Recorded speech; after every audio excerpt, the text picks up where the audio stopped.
राहु का शुभत्व प्रभाव है, जो हमारी पूजा है प्रभु के कल्याण के दिन के अंदर है, सैकड़ों लोगों के साथ में है, निर्मल सूक्ष्म पुण्य उपार्जन की प्रक्रिया है।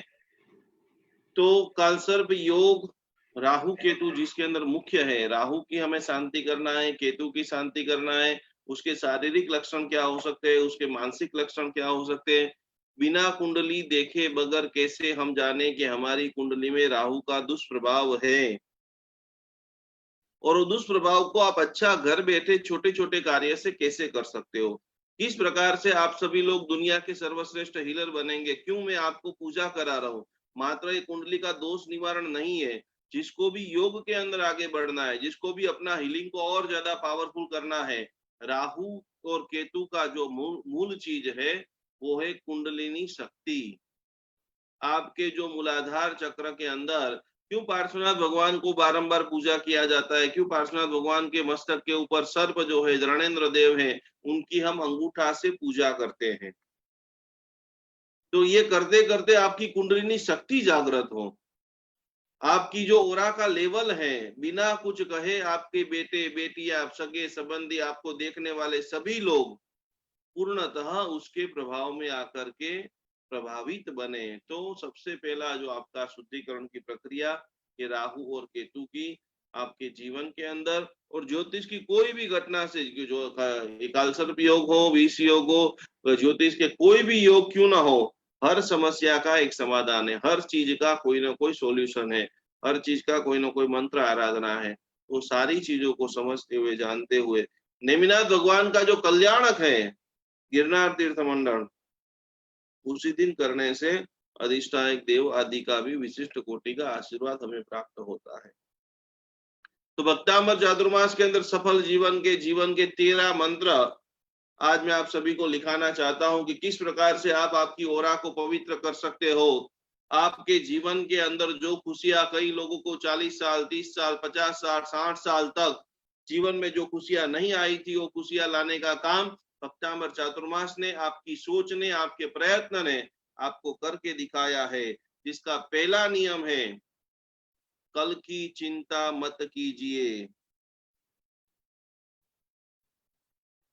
बीते हुए कल की चिंता मत कीजिए। पहले नंबर का जो साइंस है दुनिया का, करोड़ों लोग जो डिप्रेशन में जा रहे हैं, भूतकाल की भूमिकाओं को नहीं समझ पा रहे हैं, करोड़ों लोगों को हीलिंग लेना पड़ रहा है, अपनी एनर्जी नेगेटिव एनर्जी को डिस्ट्रॉय करना पड़ रहा है। तो पहला नियम हीलिंग की महासाधना का, भक्तामर का शक्तिपात का, भक्तामर का विधान का और पावरफुल हीलर बनने का पहला प्रयोगात्मक विचार आज का मैं आपको बताना चाहता हूं कि बीते हुए कल की चर्चा मत कीजिए।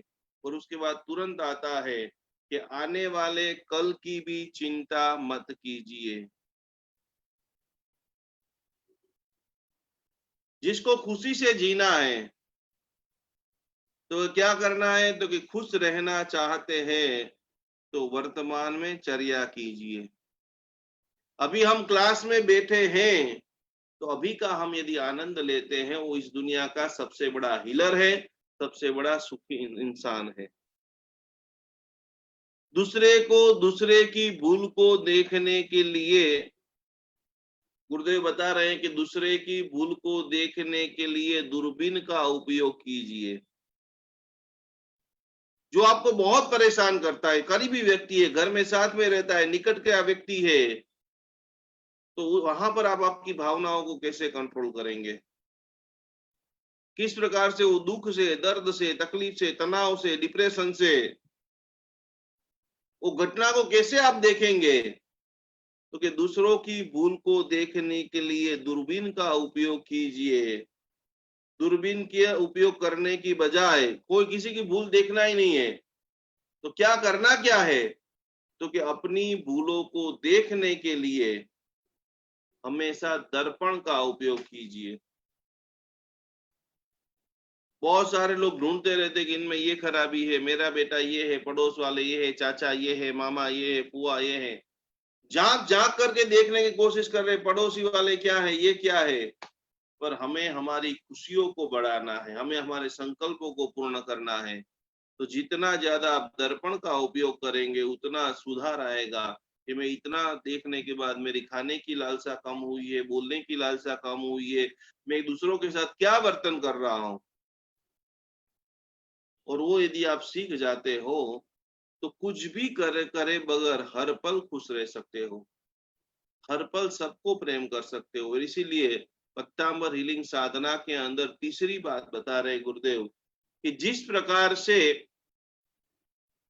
हम जिससे प्रेम करते हैं, हम जिससे प्रेम करते हैं उसकी हर बात ध्यान से सुनते हैं, हम जिससे प्रेम करते हैं उसकी हर बात ध्यान से सुनते हैं, उसका हर काम अच्छा लगता है। बराबर है? सभी को मान्य है मेरी बात? सुंदर लगता है, अच्छा भी लगता है और सुंदर भी लगता है। तो आखिरी बात में गुरुदेव बता रहे हैं, तो क्यों ना हम सबसे प्रेम करें ताकि सबकी बातें अच्छी लगे और सुंदर लगे। ये कर सकते हो सब लोग? विनय भाई कोशिश करेंगे? और गुरुदेव चंद्र रत्न सुंदर मास्टर जी तो कभी कभी बोलते हैं कि आप कितने लोगों को प्रेम कर सकते हो? क्या आपके भाई ने आपका करोड़ों रुपए का नुकसान कर दिया है? क्या आपको बहुत दुखी किया है? क्या आपके अड़ोस पड़ोस, आपका प्रेम का दायरा कितना है? आपकी पूरी बिल्डिंग में जितने भी लोग हैं कम से कम उसको प्रेम कर सकते हो? आपके मोहल्ले के, आपके शहर के, आपके देश के। हम हजारों बार बोलते हैं मिट्टी में सब भूयेषु, विश्व के प्रत्येक व्यक्ति को मैं प्रेम कर रहा हूं। मेरा प्रेम का दायरे के अंदर कितने लोग आते हैं? आपको आपकी ऊर्जा का पता करना है, उसका थर्मोमीटर मापना है, तो समझ लेना मोबाइल में कितने नंबर है उससे कोई लेना देना नहीं है, लेकिन आप कितने लोगों को प्रेम कर सकते हो, कितने लोगों की बुरी बात भी आपको अच्छी लगती है। और यदि वो हो जाएगा तो आपका ऑटोमेटिक जो ओरा, ऑटोमेटिक जो पावरफुल है, किसी ने आपको फोन किया कि मुझे हीलिंग दो दे देना स्टार्ट करो, तो आप 1 मिनट 2 मिनट पे बैठ जाएंगे और वहां पर वो बोल देगा मेरा काम हो गया। आपको उसके लिए ज्यादा मेहनत नहीं करनी पड़ेगी। उन्होंने आपको एक संकल्प लिख के भेजा होगा लेकिन उसके 10 संकल्प परिपूर्ण हो जाएंगे। क्यों? क्योंकि आप पूरे विश्व को प्रेम कर रहे हो। आपकी जो ओरा है वो आपकी ओरा पवित्रतम ओरा है। आज जैन अनुष्ठान के अंदर जो बैठने वाले सभी हीलर और जैन अनुष्ठान की पूरी टीम, आपने संकल्प शायद 2-4 लिखेंगे, जो भी नई संकल्प भी लिखे हैं वो काम भी सटासट सभी के पूर्ण हो चुके हैं। तो हमें पूरे विश्व को प्रेम कर रहा हूं, पूरे विश्व के सभी लोगों की बात मुझे सुंदर लग रही है, अच्छी लग रही है। और यहाँ पर एक रमूज के साथ में बात बताते हैं कि जिसका पारिवारिक संबंध अच्छा है, पति पत्नी के बीच में जिसका बहुत ज्यादा तालमेल है, वही व्यक्ति सच्चा हीलर बन सकता है। ये बहुत बड़ी बात मैं आपको बता रहा हूं। हम पूरी दुनिया को सुधारने के लिए निकल जाते हैं लेकिन दिया नीचे अंधेरा वो नहीं चलेगा। वो मनोमंथन करेंगे। अटूट कोटि का प्रेम सबसे पहले जो पत्नी है वो अपने पति को करेगी, पति है तो अपने पत्नी को करेगा। और कभी कभी ऐसा कोई वातावरण भी हो जाए, क्रोध के साथ में सामने वाला क्रोधी हो, तो कि क्रोध का जवाब जो है वो मुस्कान से दीजिए। क्रोध का जवाब मुस्कान से दीजिए। कभी कभी आपकी पत्नी आपको बोल दे कि आप तो जानवर हो। आप कौन हो? आप जानवर हो। तब आपके मुख से आवाज आना चाहिए कि तू मेरी जान है और मैं तेरा, इसमें भी तुझे मैंने आगे रखा है। मुस्कान ही जिंदगी की सबसे बड़ी मूड़ी है। और इसी के साथ में आगे बढ़ते बढ़ते, खाली दिमाग शैतान का घर है। बहुत सारे लोग क्लास में स्टडी तो कर लेते हैं लेकिन ये सारी वीडियो को 1 बार 2 बार 4 बार पीडीएफ को देखते रहेंगे, समझते रहेंगे, मनोमंथन करते रहेंगे। तो खाली दिमाग शैतान का घर है, वही खुला दिमाग भगवान का घर है। अपने दिमाग को कभी खाली नहीं, खुला रखिए। बहुत सारे लोग यहाँ पर भी बैठे बैठे दूसरी 2-4 चीजें देखते रहते हैं, दूसरी 2-4 चीजें सुनते रहते हैं, या कान उसके बंद हो जाते हैं। आसपास की पूरी तरह से खुला रखना। एक एक शब्द जो मैं बोल रहा हूं वो प्रत्येक एक एक व्यक्ति के लिए बोल रहा हूं।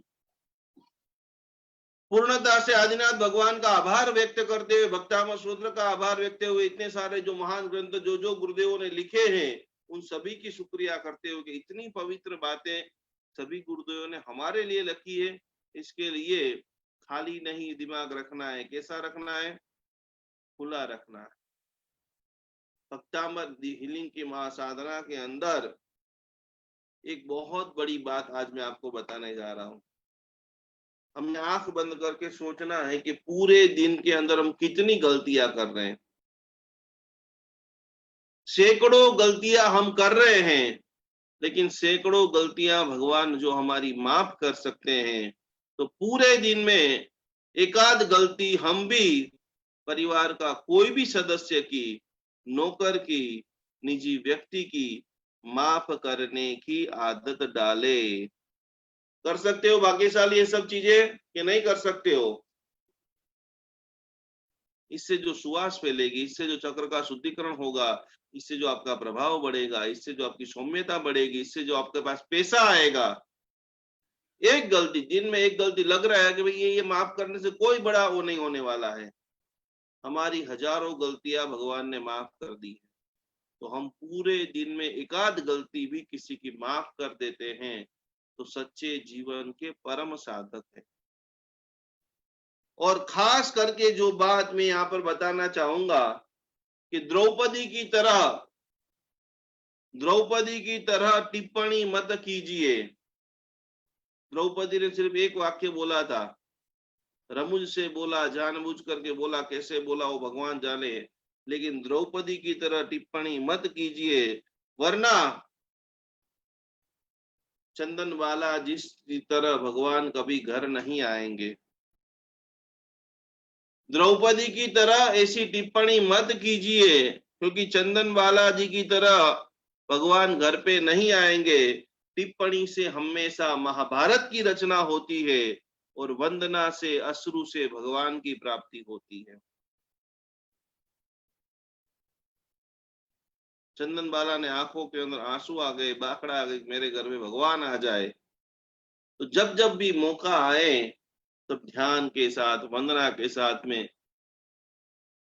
खास करके मोक्ष की जिसको प्राप्ति करनी है वो सभी लोग वंदना का भाव को ज्यादा हम बढ़ाएंगे, नमन योग जो है उसको ज्यादा हम बढ़ाएंगे।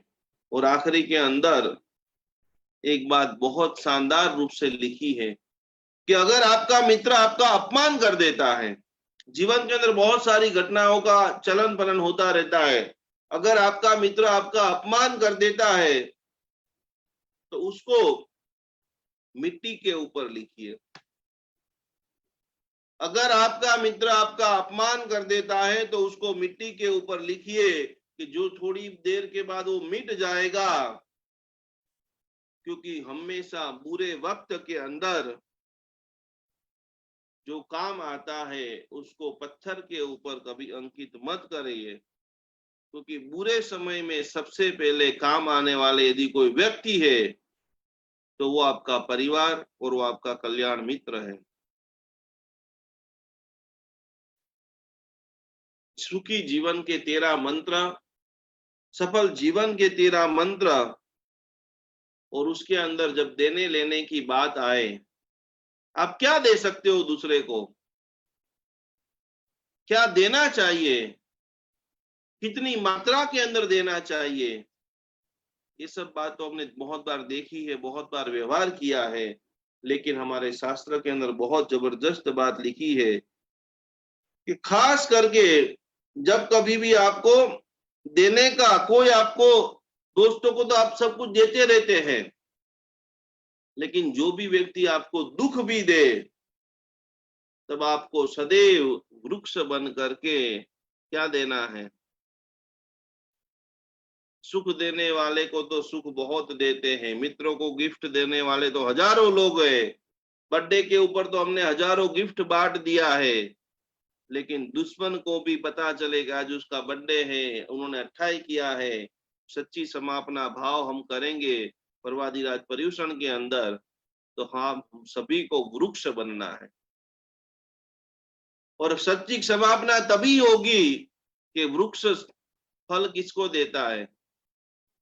जो पानी डालने के लिए जाता है उसको देता है? किसको देता है? कि पत्थर भी जो मार दे उसे भी वो फल देता है।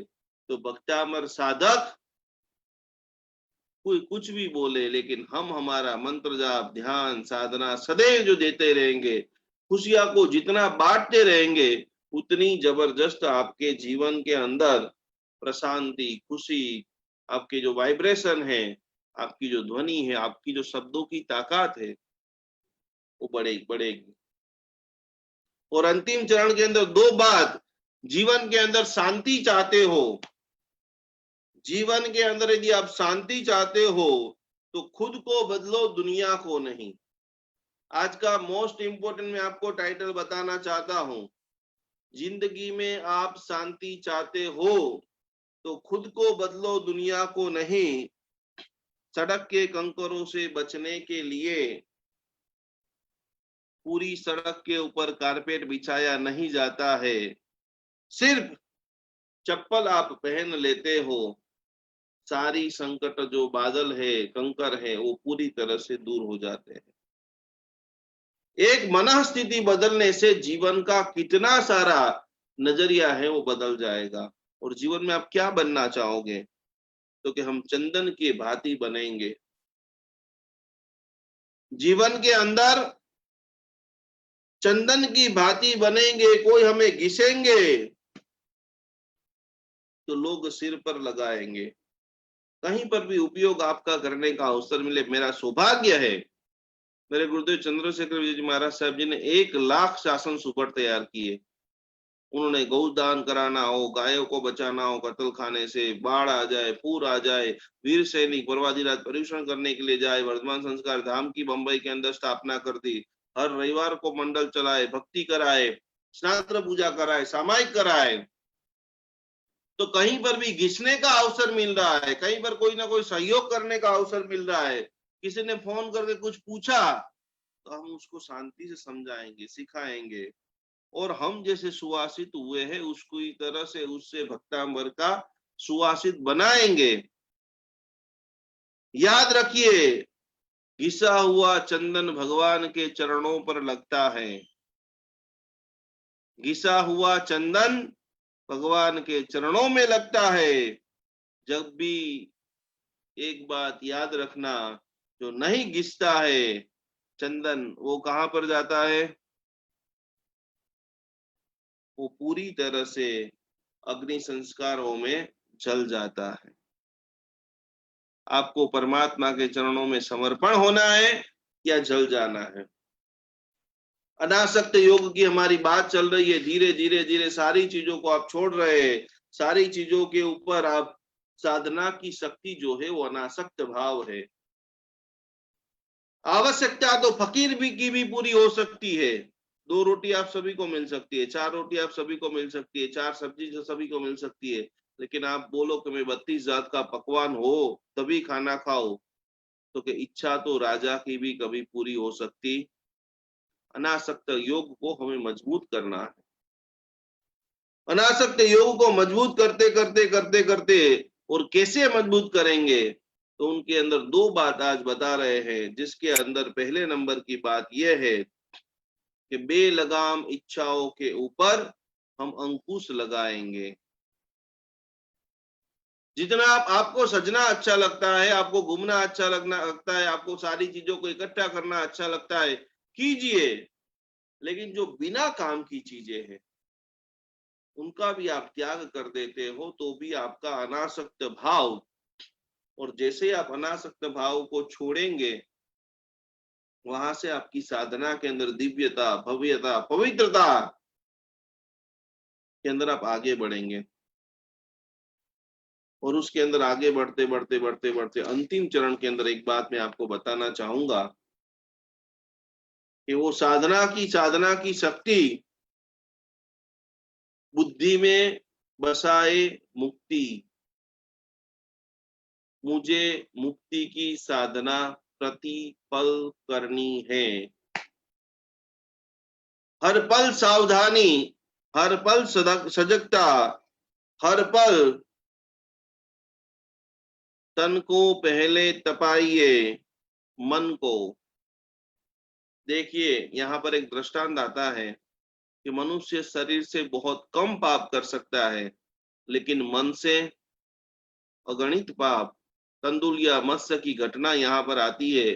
तंदुल यानी चावल। आप जो भात खाते हो, चावल खाते हो, इतना एक दाना जितना चावल का दाना जितना मछली एक बहुत बड़े मगरमच्छ के ऊपर होता है।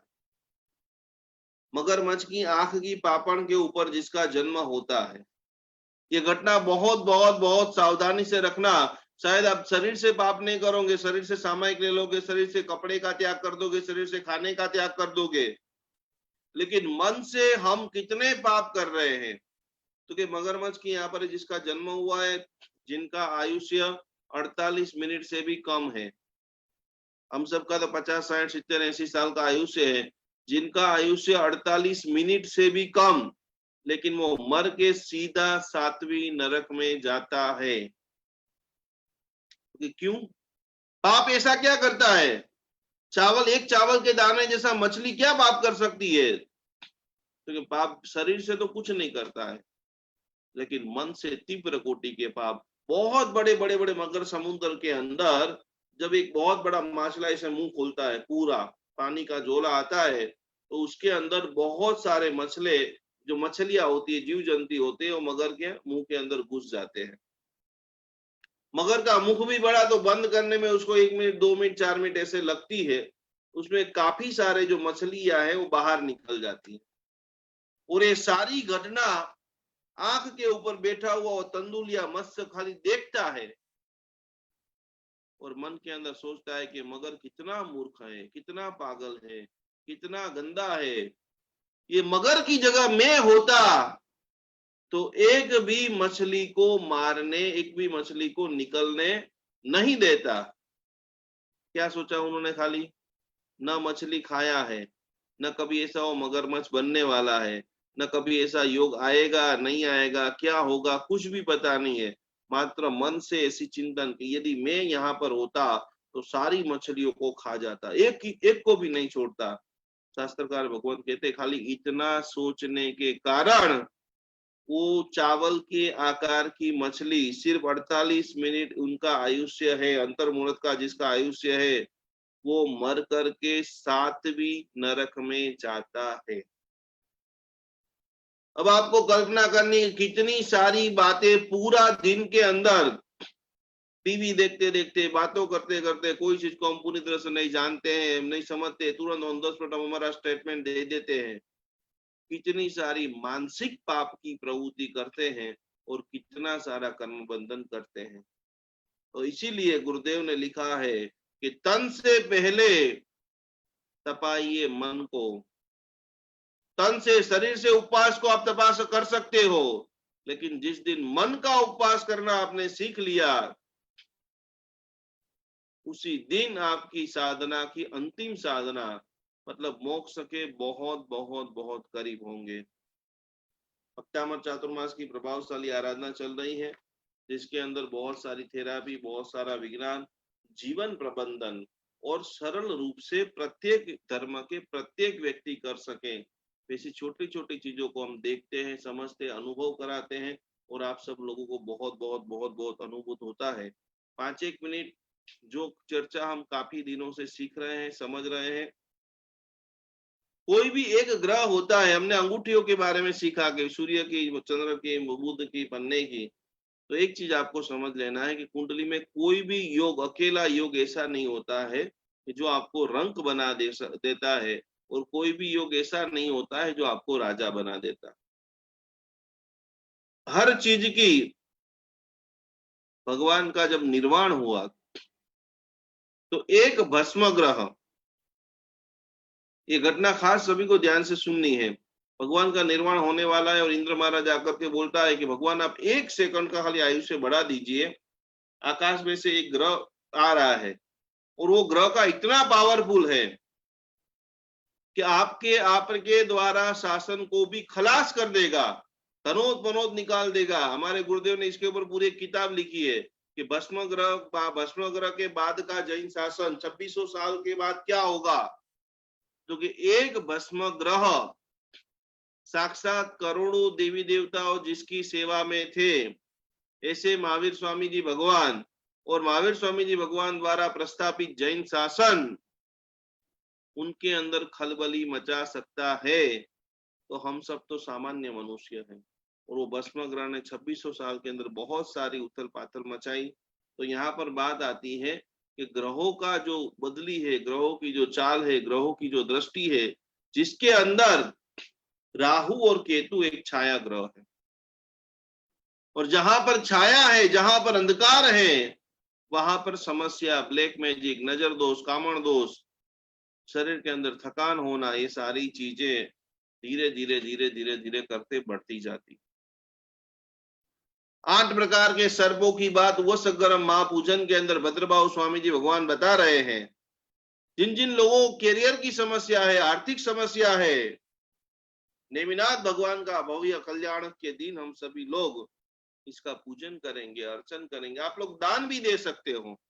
राहु का जो दान है, आपके आसपास में कोई भी जगह पे गरीब लोग खाना खाते हैं, 10 रुपया, 20 रुपया, 50 रुपया, गरीब लोगों को आपकी ओर से आप भोजन कराते हो।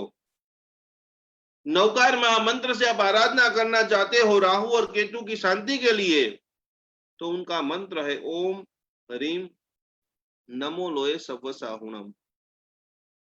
श्याम कलर का ध्यान धरते धरते धरते धरते, और पार्श्वनाथ भगवान के अंदर राहु और केतु को सर्प की जो संज्ञा दी गई है, भगवान के मस्तक के ऊपर रणेंद्र बन करके जिन्होंने जबरदस्त कोटि की सेवा की, भक्ति की। और एक चीज आप समझ लेना कि जिसे मैंने शुरुआत में बताया है कि जो योगी है, जो हीलर है, जो ध्यान योगी है, जो डिस्टेंस हीलिंग करने वाला है, उनकी जितनी भी ज्यादा कुंडलिनी शक्ति बराबर, जो हमारा मूलाधार चक्र, लास्ट जो चक्र है, तभी आपको लाइव में कुंडलिनी शक्ति के बारे में थोड़ा सा सिखाएंगे कि जहां से शक्तियों का उद्गमन होता है। वो जब जिसका भी आज्ञा चक्र ये खुल गया होता है, उसको आगे होने वाली घटना, कभी कभी किसी का खुल जाता है, वापस बंद हो जाता है, तो उनको 5 साल, 2 साल, 3 साल पहले या 15 दिन बाद जो होने वाला है वो पहले ही पता चल जाता है। तो राहु और केतु के पूजन के माध्यम से पूरी तरह से आपकी कुंडलिनी जो शक्ति है, तो हम जो बोलते हैं कि भाई आपने जो संकल्प लिखा है उसके लिए आपको रोज 10 मिनट बैठना पड़ेगा, आप 1 मिनट के अंदर भी वो एनर्जी का निर्माण कर सकते हो। जैसे आपने सोच लिया कि मुझे हितेश भाई को एनर्जी देना है, मुझे हिना बेन को एनर्जी देना है, और जैसे आप सोचेंगे या हाथ में से ऊर्जा का स्त्राव निकलना स्टार्ट हो जाएगा। हिना बेन को पूछेंगे कि आपको अनुभूति हो रही है, तो कि हो रही है। किसी के लिए 2-3 में नाम आपको खाली बता रहा हूं। तो कि कुंडलिनी शक्ति को जागृत करने के अंदर भी राहु केतु का प्रभाव जबरदस्त दिखता है। अभी पूजा जी आपको 2 थेरापी सिखाएंगे, और मैं आपको 10 ऐसे सिम्टम्स बताऊंगा कि आपकी कुंडली के अंदर राहु आपको पॉजिटिव प्रभाव दिख रहा है। जिनको भी कंप्यूटर के अंदर, टेक्निक क्षेत्र के अंदर आगे बढ़ना हो, तो किस प्रकार से राहु और केतु आपकी मदद कर सकते हैं। और कल से, आज से ही आपको लग रहा है कि मेरी जिंदगी के अंदर राहु केतु की बहुत बुरी दशा है, बहुत सारे कोर्ट कचहरी के अंदर मैं फंस चुका हूं, तो अभी से हम उस दशा को, उस नेगेटिविटी को, ऊर्जा को कैसे रिमूव करें, वो 7 से 10 अद्भुत ऐसे प्रभावशाली प्रयोग अभी मैं आपको अंतिम चरण के अंदर लिखाने वाला हूं। तो इसी भावना के साथ में, इसी वंदना के साथ में आज की जो नई थेरापी है उसका अभ्यास, उसकी साधना का हम प्रारंभ करते हैं। पूजा में प्रणाम, जय जिनेन्द्र।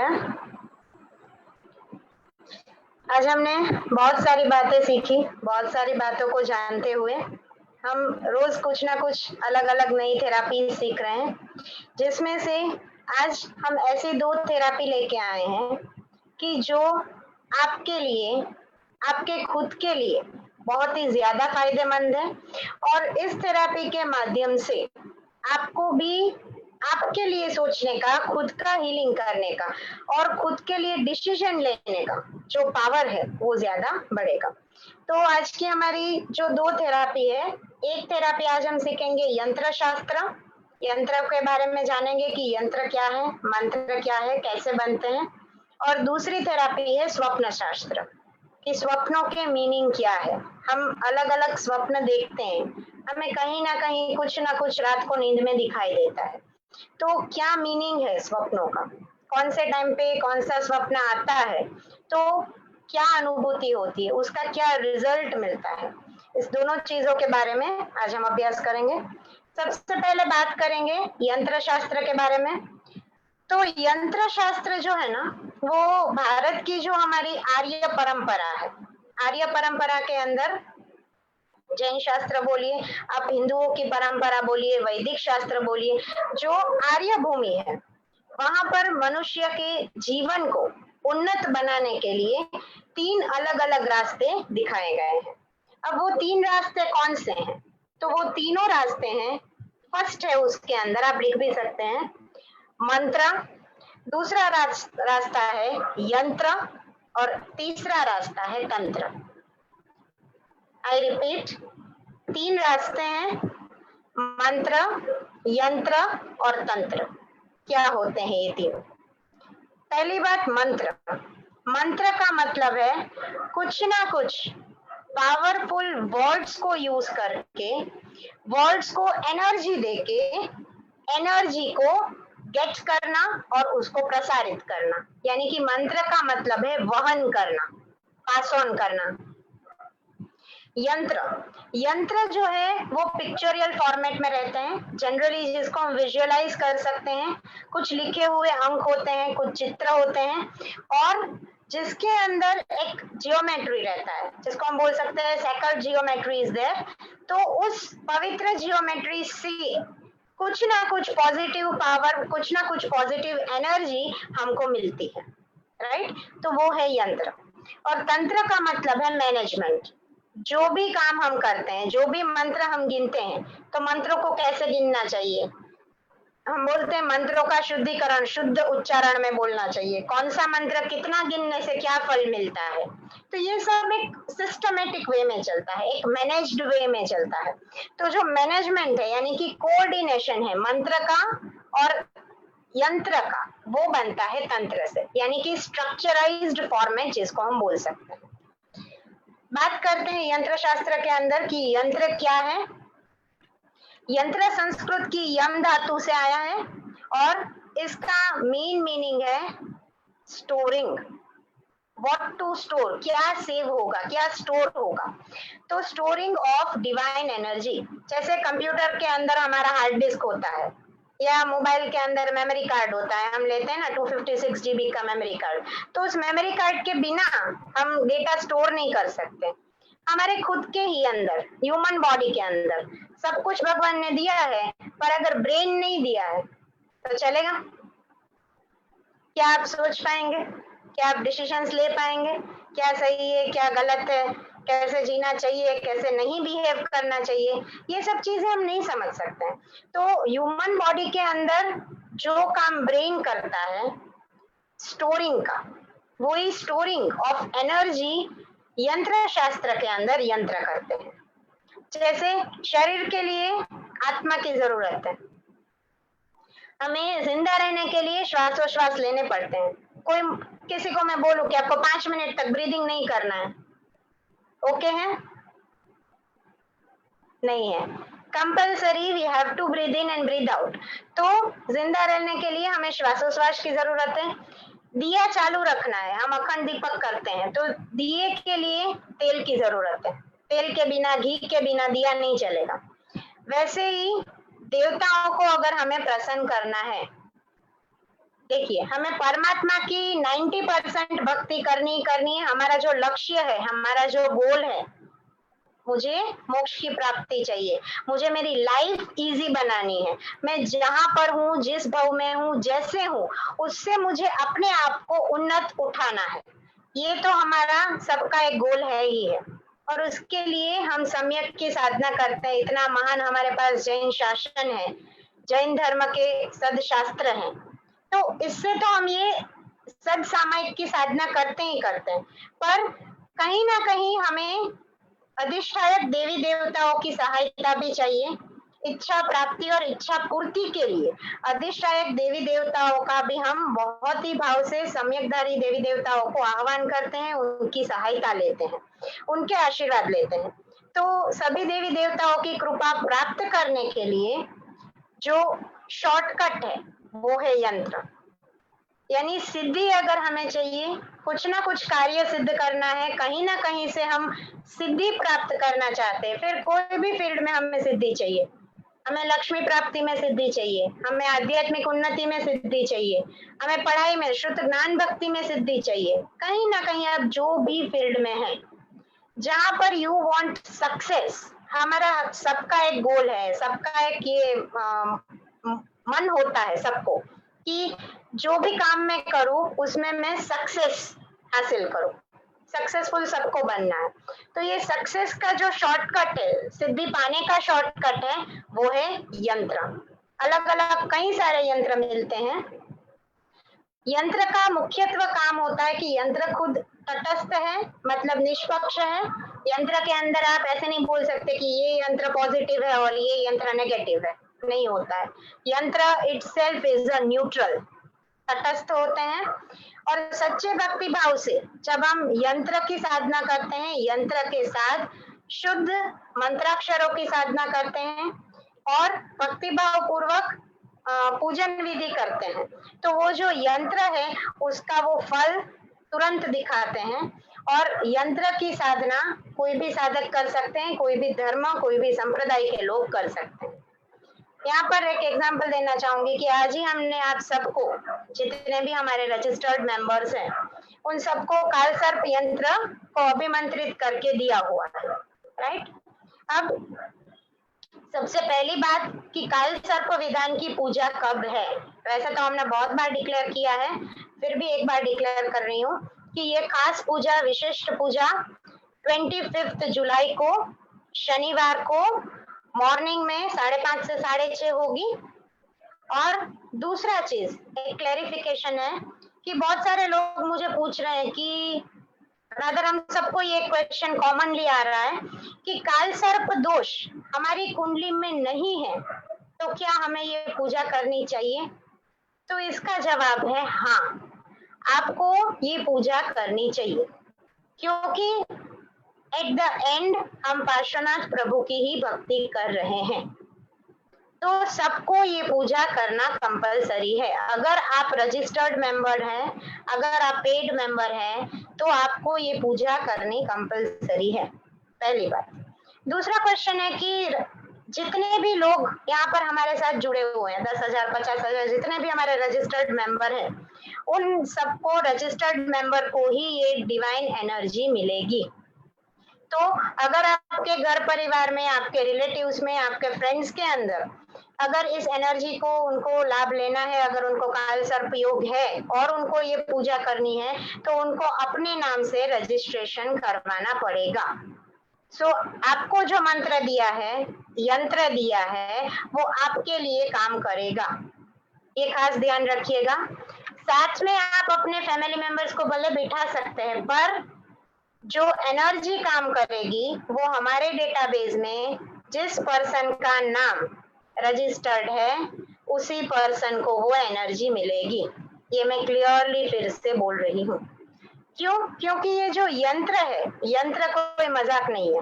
यंत्र बहुत सारी पॉजिटिव पावर्स को मिला के बहुत सारे रिसर्च के बाद बनाए जाते हैं, और ऐसे ही कोई भी यंत्र नहीं बना सकता है। यंत्र को बनाने के लिए भी साधना लगती है, और यंत्र को एक बार पूजित करने के लिए भी, अभिमंत्रित करने के लिए भी कुछ ना कुछ साधनाएं लगती है।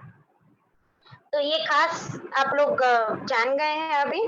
और अगर आपको एनर्जी का लाभ आपके फ्रेंड्स, फैमिली, रिलेटिव्स को चाहिए, तो आपके अंडर में आप उनको ज्वाइन करिए। अभी भी आपके पास 2 दिन है, 25 को ये पूजा हमारी सुबह होगी। तो ये हमारा बात हुआ काल सर्प विधान के बारे में। आज जैसे निकुंज गुरुजी ने ऑलरेडी बताया कि काल सर्प क्या होते हैं, इस दोष को किस तरीके से कौन से ग्रह के बीच में क्या आता है करके आज हमारी बात ऑलरेडी हमने कर चुकी। तो इसी के साथ आगे बढ़ते हुए कि यंत्रों का प्रयोग जो किया जाता है वो रत्नों की तरह ही होता है, यानी कि क्रिस्टल्स। हम बोलते हैं कि बुद्ध का नंग पहना है, गुरु का नंग पहना है, तो जो क्रिस्टल्स है उसी की तरह कॉमन है, सहज है, सरल है। और आप अपनी राशि के हिसाब से भी यंत्रों को रख सकते हैं, प्रस्थापित कर सकते हैं। यंत्रों के माध्यम से और मंत्रोच्चार के माध्यम से जो हमारे कुंडली के जितने भी शुभ ग्रह है, जितने भी पॉजिटिव पावर्स हैं हमारी कुंडली के ग्रहों में, उन सभी ग्रहों को एक एनर्जी मिलती है और उस एनर्जी से हमारे ग्रह के अंदर एक पावर जनरेट होता है। लाइक जैसे आप स्विच ऑन करेंगे तब फैन ऑन होगा। अभी आप बैठे रहो और सोचते रहो फैन अपने आप ऑन हो जाए, नहीं होगा। आपको क्या करना पड़ेगा, उस करंट को ऑन करना पड़ेगा, स्विच को ऑन करना पड़ेगा। तो यहाँ पर यंत्र के साथ जो मंत्रोच्चार होते हैं वो इस इलेक्ट्रिक का और स्विच का काम करते हैं। और पंखा ऑलरेडी आपके पास है, आपके ग्रह, आपके नक्षत्र, उनको ये करंट देते हैं, उनको पॉजिटिव पावर देते हैं और उस पॉजिटिव पावर के माध्यम से आपके ग्रहों का जितना भी कुंडली के सारे अच्छे ग्रह हैं उनका शुभत्व फल आपको मिलता है। जनरली यंत्र कैसे बनाए जाते हैं, तो यंत्र तांबे के ऊपर बनाए जाते हैं, कोई भी दूसरी धातु के ऊपर भी बनते हैं, सोने के ऊपर, चांदी के ऊपर भी यंत्र बनते हैं। दूसरा बेस्ट रास्ता है भोजपत्र के ऊपर भी शास्त्रोक्त विधि के अंदर बोला गया है कि यंत्र बनाए जाते हैं। और अगर स्पेशल टाइप के क्रिस्टल है तो क्रिस्टल्स के ऊपर भी यंत्र बना के प्रस्थापित हो सकते हैं। यंत्र के ऊपर 3 टाइप के आपको सिंबल देखने को मिलते हैं। कोई भी यंत्र आप ले लीजिए, 3 टाइप के सिंबल्स आपको देखने को मिलेंगे। एक होगा मंत्राक्षर, ओम रीम क्लीम श्रीम, कुछ ना कुछ बीजाक्षर या मंत्राक्षर होगा जिसको हम मंत्र बोल सकते हैं। दूसरा होगा कुछ ना कुछ नंबर्स, कोई ना कोई नंबर्स उस यंत्र पे आपको दिखेंगे, 1 7 5 9 समथिंग। और कहीं ना कहीं कुछ यंत्र के अंदर पिक्चर्स भी होते हैं, चित्र भी होते हैं। तो इन तीनों एनर्जी का पूरा कॉम्बिनेशन होके एक जो पॉजिटिव वाइब्रेशंस बनते हैं, पवित्र ऊर्जा बनती है, वो यंत्र के अंदर स्टोर होती है। जैसा मैंने स्टार्टिंग में बोला कि यंत्र खुद पॉजिटिव पावर्स के स्टोरेज लोकेशन है, स्टोरेज प्लेसेस है। तो यहाँ पर यंत्रों के अंदर वो स्पेशल पावर्स सेव रहती है और जब हम उसको यंत्र को शुद्धिकरण करके अभिमंत्रित करते हैं तो वो यंत्र अपने आप वो पॉजिटिव पावर्स दिखाना शुरू कर देता है। तो हम जैसे ही यंत्रों की पूजा करेंगे ऑटोमेटिक उसके अंदर वो एनर्जी हमें रिसीव हो जाएगी। विधि और मंत्रोच्चार के माध्यम से यहाँ पर एनर्जी गेट होती है। और वास्तु शास्त्र के रिलेटेड जो भी यंत्र है वो जनरली आप दीवार के ऊपर या प्रवेश द्वार के ऊपर लगा सकते हैं डायरेक्शंस को चेक करते हुए। और अगर आपको डायरेक्शन में नहीं पता चलता है और आपने कुछ यंत्र ऑलरेडी ले लिया है या रखा है आपके पास, किसी ने आपको गिफ्ट किया है, तो उस यंत्र को आप अपने मंदिर में रख सकते हैं, घर के मंदिर में, या फिर तिजोरी में भी रख सकते हैं। पर मेक श्योर कि आप यंत्र के थोड़े थोड़े टाइम पर शुभ मुहूर्त में पूजा करें। अलग अलग बहुत सारे टाइप्स के यंत्र है जो आप पीडीएफ से जान पाएंगे। मैं यहाँ पर कुछ मेन जो यंत्र है उनके नाम आपको बता देती हूँ। जैसे कि विद्या और बुद्धि प्राप्त करने के लिए श्री यंत्र है, लक्ष्मी यंत्र है और सरस्वती यंत्र है। फिर क्रिएटिव पावर बढ़ाने के लिए अपने आप रचनात्मक कार्य, एक न्यू प्रोजेक्ट, न्यू आइडियाज वो लाने के लिए श्री सरस्वती यंत्र यूज होता है। फिर समृद्धि के लिए गणेश यंत्र यूज होता है। अखुद धन संपदा पाने के लिए कुबेर भंडारी कुबेर यंत्र यूज होता है। जीवन में आने वाले हर एक प्रकार के कष्ट, फिर वो शारीरिक आपको बीमारी हो, मानसिक डिप्रेशन हो, थाक हो, चिंता हो, जो भी हो, या आपको कहीं ना कहीं रुकावट आती है, किसी को फ्लैट लेना है पर समझ में नहीं आ रहा कहाँ पर कौन सी डायरेक्शन पर लूं, क्या लूं, किसी को कुछ सेल करना है, प्रॉपर्टी सेल नहीं हो रही है, किसी को क्या होता है कि बहुत सारा कर्जा हो गया, अब कर्जे से कैसे मुक्त हो। तो ये सारी जो भी जीवन की बाधाएं हैं, ये सारी बाधाओं का एक यंत्र है काल सर्प यंत्र, जो आज आपको हमने दिया भी है। और वास्तु दोष के लिए यंत्र होता है संपूर्ण वास्तु दोष यंत्र। तो ऐसे बहुत सारे अलग अलग यंत्र को भी आप रख सकते हैं, बट मेक श्योर रेंडमली कोई भी यंत्र लेके कहीं भी लगाना नहीं है। सबसे पहले आपको कौन सा यंत्र सूट करेगा, कौन सा यंत्र आपके लिए है, वो आपको आपके जो भी गुरुजी को आप मानते हैं उनको दिखाना है, उनसे परामर्श करना है, उनसे सलाह लेनी है। दूसरा, आपकी राशि या कुंडली को कौन सा यंत्र मैच करता है वो भी आपको चेक करवाना है। और तीसरा, यंत्र हमेशा अभिमंत्रित करके, आप खुद अभिमंत्रित करो तो ठीक है, आप नहीं कर पाते हो क्योंकि उसके बहुत सारे ज्यादा नंबर ऑफ चैंटिंग होते हैं, 12 लाख 13 लाख 1.25 लाख मंत्रों का जाप ऐसे होता है, हर एक यंत्र का अलग अलग। तो आपको स्पेसिफिक बहुत अच्छे ज्योतिषी के पास जाके उनसे ये चीज करवानी है, उनसे ही मंत्र जेन्युइन काम करवा के वो यंत्र लेके स्थापित करना है। रैंडम यंत्र लेके रखना शुभ फल नहीं देता है। मैं ये नहीं बोलूंगी कि आपका खराब होगा, पर जो हमारा ध्येय है, जो शुभ फल हमें चाहिए, वो शुभ फल नहीं मिलता है। सो बेटर है कि पहले आप गुरुजी से पूछिए, उनसे पूरा सलाह मशवरा करिए, उसके बाद ही आप कोई भी यंत्र को आपके घर में, मंदिर में, तिजोरी में रखिए। ये हमने बहुत सारी बातें सीख ली यंत्र शास्त्र के बारे में। दूसरा आज का हमारा थेरेपी है स्वप्न शास्त्र। स्वप्न शास्त्र वैसे देखें ना तो हमारे खुद के लिए है, क्योंकि स्वप्न हमें खुद को आते हैं, राइट। तो जब हम डीप स्लीप के स्टेट में चले जाते हैं, रात को गहरी नींद में हमें कुछ ना कुछ दिखता है।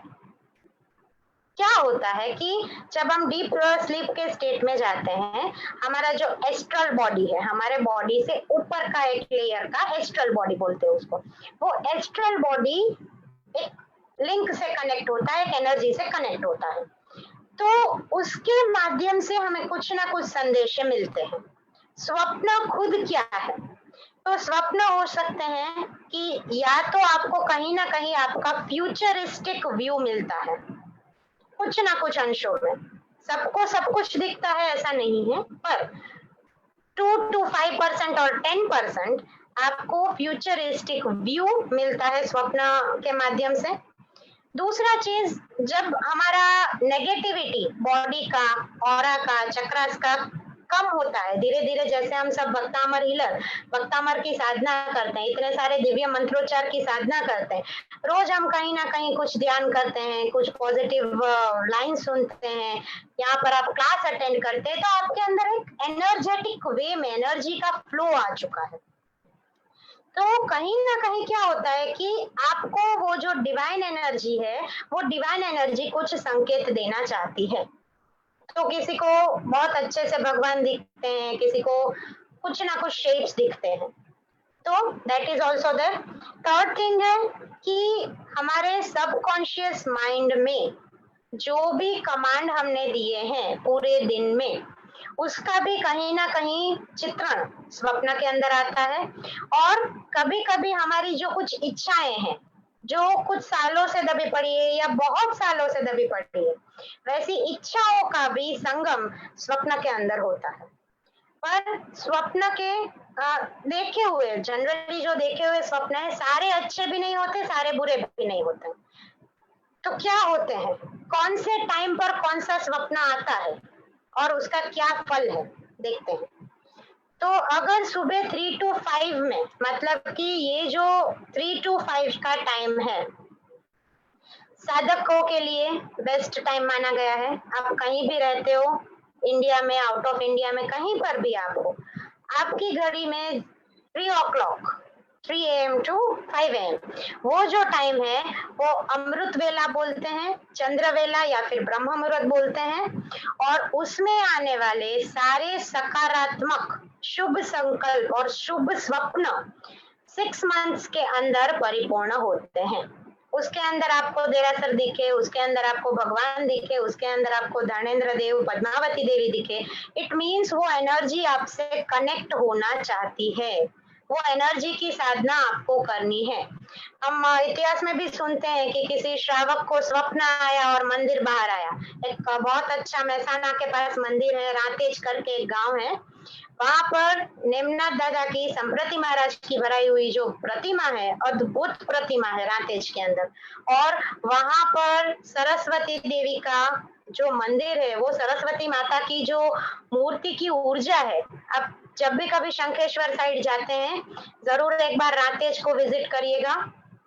वो जो एनर्जी है, आपको वहां से जो शुद्ध भक्ति की प्रेरणा मिलेगी, amazing feeling you will get. तो उसका भी इतिहास कुछ ऐसा ही है, और हमारे बहुत सारे प्राचीन जैन मंदिरों का इतिहास है कि कोई ना कोई श्रावक को वो स्वप्न आता है, फिर वो आगे आचार्य श्रीयों को और सबको बताते हैं, और वहां पर खुदाई होने से वो पूरे मंदिर या पूरी जो भी प्रतिमाएं हैं वो निकलती है। तो रातेश के इतिहास में तो यही चीज है कि पूरा का पूरा जो मंदिर है, अभी भी जो मंदिर, अभी तो जीर्णोद्धार हो चुका है, फिर भी नेमनाथ दादा का जो मुख्य मंदिर है, वो जो है ना, वो एज इट इज पूरा का पूरा जमीन में से निकला था, और आज के टाइम पर भी आप वहां पर भक्ति कर सकते हैं। तो ऐसा कोई अच्छा स्वप्न आपको आता है तो वो शुभ है, 3 to 5 के बीच में, और आपको तुरंत फल देता है। और अगर आपको कोई बुरा सपना आता है, कहीं ना कहीं कुछ रुकावटों की वजह से, कहीं ना कहीं हमारी खुद की नेगेटिविटी या किसी और की नेगेटिविटी की वजह से, अगर हमें बुरे स्वप्न 3 to 5 के बीच में आते हैं, तो तुरंत उठ के 9 टाइम्स नवकार मंत्र गिन लेने हैं। तुरंत उठना है, डरना नहीं है, या आप सोते सोते भी 9 बार नवकार मंत्र गिन लीजिए और दादा को प्रार्थना करिए। आप आश्रनाथ भगवान को मानते हैं, आप आदिनाथ भगवान को मानते हैं, आप जो भी 24 में से तीर्थंकर परमात्मा को मानते हैं, जिनका नाम आपके मुंह पे अजपा जाप चालू होता है, वो भगवान को तुरंत प्रार्थना कर दीजिए, हे दादा, मेरे जो भी कर्म है उनकी निर्जरा हो और मुझे शुद्ध पवित्र आत्मा आप बनाइए, मुझे शक्ति दीजिए, मुझे प्रेरणा दीजिए, मुझे सामर्थ्य दीजिए कि दादा आपकी ऊर्जा से मैं, मेरा घर सब पवित्र रहे, खुशहाल रहे। तुरंत 9 नवकार मंत्र गिन के ये आपको कर लेना है अगर खराब स्वप्न आता है तो। फिर रात को 10 to 1 के टाइम में जो भी स्वप्न आते हैं, खास कोई उसका अर्थ नहीं होता है, क्योंकि वो तो कॉन्शियस और अनकॉन्शियस माइंड के बीच के ही स्वप्न होते हैं। और जनरली तो आजकल अपने लोग मोबाइल में ही पड़े रहते हैं, तो मोबाइल देखते देखते ही हम सोए हैं, तो क्या होता है कि उसकी जो भी प्रिंट्स है, वो इम्प्रिंट्स हमारे अंदर रह गई है। सो 10 to 1 के बीच में जो स्वप्न आते हैं, खास कोई महत्व नहीं रखते हैं। और रात को 1 से 2 के बीच में जो स्वप्न हमें आते हैं, वो कहीं ना कहीं थोड़े से अर्थपूर्ण होते हैं, और उस स्वप्न की फल की प्राप्ति आपको 1 या 3 साल में होके मिल सकती है। अगर आपको खुद के लिए, दूसरों की बात तो बाद में है, सबका कल्याण करेंगे ही हम, पर खुद के लिए अगर स्वप्न क्या है, स्वप्न से संकेत कैसे मिलेगा, और स्वप्न में अगर कुछ दिखा तो उसका खुद का स्वप्न शास्त्र क्या है, उसके लिए अगर साधना करनी है तो आप श्री माणिभद्र वीर की साधना कर सकते हैं। कोई इसके रूल रेगुलेशन नहीं है, जनरल में आप श्री माणिभद्र वीर की साधना करिए, और आप माणिभद्र दादा को बोल सकते हैं कि दादा मुझे स्वप्न में संकेत दीजिएगा। जैसे एग्जाम्पल के तौर पे आपको बहुत पवित्र इच्छा है कि आपको संघ निकालना है, पर आपको समझ में नहीं आ रहा है कि कैसे होगा, क्या होगा, कैसे पैसा आएगा, कैसे मैं ये पुण्यानुबंधी पुण्य उपार्जन करूंगा। तो इस टाइम पे आप माणिभद्र वीर की साधना करके, माणिभद्र वीर के मंत्रों का मंत्रोच्चारण करके आप मांग सकते हैं कि मुझे स्वप्न में कुछ संकेत दीजिए, ताकि मेरी जो शुभ इच्छा है, जो मेरा शुभ संकल्प है, वो संकल्प जल्द से जल्द परिपूर्ण हो सके। और बाकी एक स्वप्नेश्वरी मंत्र है जो जनरली सभी धर्मों में बोला जाता है, ओम श्रीम स्वप्नेश्वरी कार्य में वद स्वाहा। ये आप बोल सकते हो, बट रेकमेंड नहीं करूंगी कि साधना करो। जितना भक्तामर की साधना करेंगे, जितना नवकार मंत्र और वसगरम मंत्र की साधना करेंगे, उसके ऊपर कुछ भी नहीं है। अपने जो 9 स्मरण है, वो 9 स्मरण से ऊपर कुछ भी नहीं है। फिर भी ये एक मंत्र है, आप लिखना चाहे तो लिख सकते हैं। आई विल रिपीट, ओम श्रीम स्वप्नेश्वरी कार्य में वद स्वाहा। और यहाँ पर अंत में मैं थोड़ा सा बताऊंगी कि कुछ कुछ स्वप्न जो हमें आते हैं स्पेसिफिक, उसका क्या मीनिंग है। बाकी आपको हमारी जैन अनुष्ठान म्यूजिक एप्लीकेशन के अंदर, पीडीएफ के अंदर बहुत सारे स्वप्नों के बारे में पता चल जाएगा। वो पीडीएफ जब हम डालेंगे, 1 या 2 दिन में डालेंगे, 2 दिन के बाद ही आएगा ऑलमोस्ट, तो जब भी हम डालेंगे तब आप उसको पढ़ लेना। बेसिक्स में बता देती हूँ, जैसे कि आपको नींद में दिखता है, स्वप्न में दिखता है कि आप आकाश की ओर उड़ रहे हैं, ऊंचा फ्लाइट आपको दिखता है, तो इट शोज कि आपकी कहीं ना कहीं कुछ लंबी शुभ यात्रा होगी। कहीं ना कहीं किसी के घर पे जा सकते हैं, आउट ऑफ द कंट्री जा सकते हैं, ये इसका मीनिंग होता है। दूसरा, आपको अगर सूर्य दिखता है तो आप ज्यादा से ज्यादा साधु संतों की भक्ति, साधु संतों का दर्शन, सेवा पूजन का लाभ आपको मिलेगा। अगर आपको बादल दिखता है तो आपकी तरक्की हो सकती है। अगर आपको दिखता है कि आप पहाड़ के ऊपर चढ़ रहे हो, घोड़े के ऊपर चढ़ के कहीं जा रहे हो, ऐसा कुछ भी दिखता है, तो आपके व्यापार में, आपके बिजनेस में उन्नति का ये एक प्रतीक है। अगर आपको गार्डन दिखता है, पूरा बगीचा दिखता है, उसमें फ्लावर्स दिखते हैं, कोई भी फ्लावर्स हो, बट आपको बगीचा अगर दिखता है, इट शोज कि आपको ढेर सारी खुशियां, खुशियों का गुलदस्ता प्राप्त होने वाला है। अगर आपको ध्वजा दंड दिखता है, ध्वजा जी दिखते हैं या कोई भी प्रकार का झंडे दिखते हैं, तो आपके धर्म के अंदर, आप जो धर्म मार्ग पर हैं, उस धर्म मार्ग में आपकी स्थिरता बढ़ती है और धर्म की वृद्धि आपके अंदर होती है।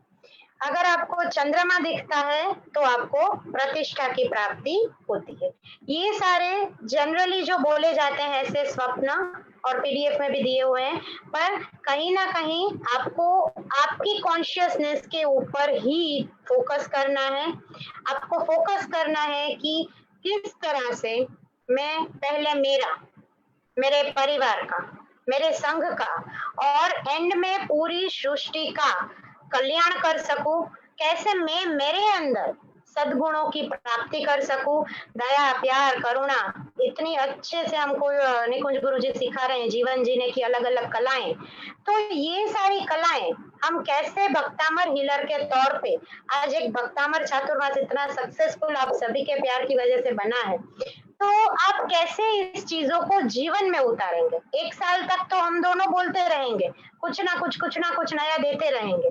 1 साल के बाद भी हम हैं आपके साथ, पर एट द एंड कहीं ना कहीं तो आपको खुद को भी, खुद का ग्रोथ करना है। तो कैसे करेंगे वो आपको सोचना है। एक छोटा सा होमवर्क, और वो होमवर्क आपको आपके लिए करके आपके पास ही रखना है। आपको उस चीज को ना तो मुझे सबमिट करना है और ना तो निकुंज गुरु जी को सबमिट करना है, ना तो ऐप के अंदर कहीं भी डालना है। ये आपके लिए है, सेल्फ डेवलपमेंट के लिए, सेल्फ ग्रोथ के लिए। आज आपको 3-4 क्वेश्चंस लिखाऊंगी और उस क्वेश्चंस के आंसर आपको आपकी पर्सनल डायरी में लिख के रखने हैं, और फिर जब भी आप उसको पढ़ेंगे आपको 100% पॉजिटिविटी मिलेगी। ये भी एक गारंटी यहाँ पर लाइव में जितने भी लोग देख रहे हैं, जूम पे जितने भी लोग देख रहे हैं, उनको दे सकती हूँ कि अगर ये क्वेश्चन आप ऑनेस्टी के साथ आंसर इसके लिखेंगे, बहुत शांति से बैठ के, कोई हड़बड़ी नहीं है, बहुत शांति से बैठ के अभी जो क्वेश्चंस पूछूं उनके जवाब आप लिखेंगे, तो आपके जीवन में आपकी खुद की प्रगति होगी, 100% होगी ही। फर्स्ट क्वेश्चन है, what was I. First question, what was आई, मैं क्या था, राइट? मैं क्या था, इस क्वेश्चन को चिंतन करिए। भक्तामर चातुर्मास ज्वाइन करने के पहले, ज्वाइन करने के बाद और अभी क्या हो वो भी आप इसमें लिख सकते हो। What was I. Second question है, what am I. Right now मैं क्या सोचता हूँ, राइट नाउ मैं क्या करता हूँ, राइट नाउ मेरी थिंकिंग का जो प्रोसेस है वो किस डायरेक्शन में चलता है। 1 घंटा 2 घंटा हमारा प्रवचन सुना और आपको मोटिवेशन मिल गया, आपने सब सोच लिया, कर लिया, पर सुबह उठते ही बैक टू पेवेलियन अगर होता है तो यहाँ पर question mark on yourself कि what am I doing with my life. Third, what am I going to be, मुझे क्या बनना है। भौतिक क्षेत्र भी ले लो आप, आध्यात्मिक क्षेत्र भी ले लो, मुझे क्या बनना है, मेरा लक्ष्य क्या है, मेरा गोल क्या है। Again I repeat third question, what am I going to be, and fourth question, what I can be. Fourth question, what I can be, मैं क्या बन सकता हूँ।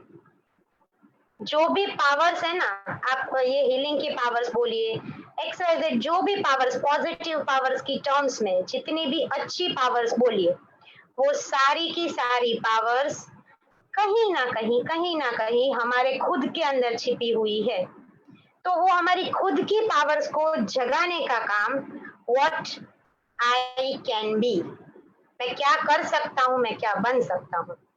If you want to reborn, अगर आपको आपका ही नया वर्जन चाहिए, आपका कंपटीशन भी आप ही के पुराने वर्जन के साथ है, आपका कंपैरिजन भी आप ही के पुराने वर्जन के साथ है।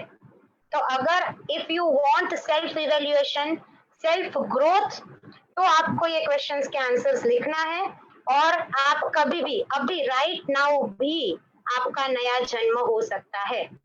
अगर आप सबको याद हो तो गुरुजी ने एक एग्जाम्पल दिया था कि महाराज साहब कहीं पर ओरने जाते हैं और वो जो बहू है वो बोलती है कि मैं 7 महीने की हूँ, मेरी सासू माँ 6 महीने की है, मेरे ससुर जी का तो जन्म ही नहीं हुआ।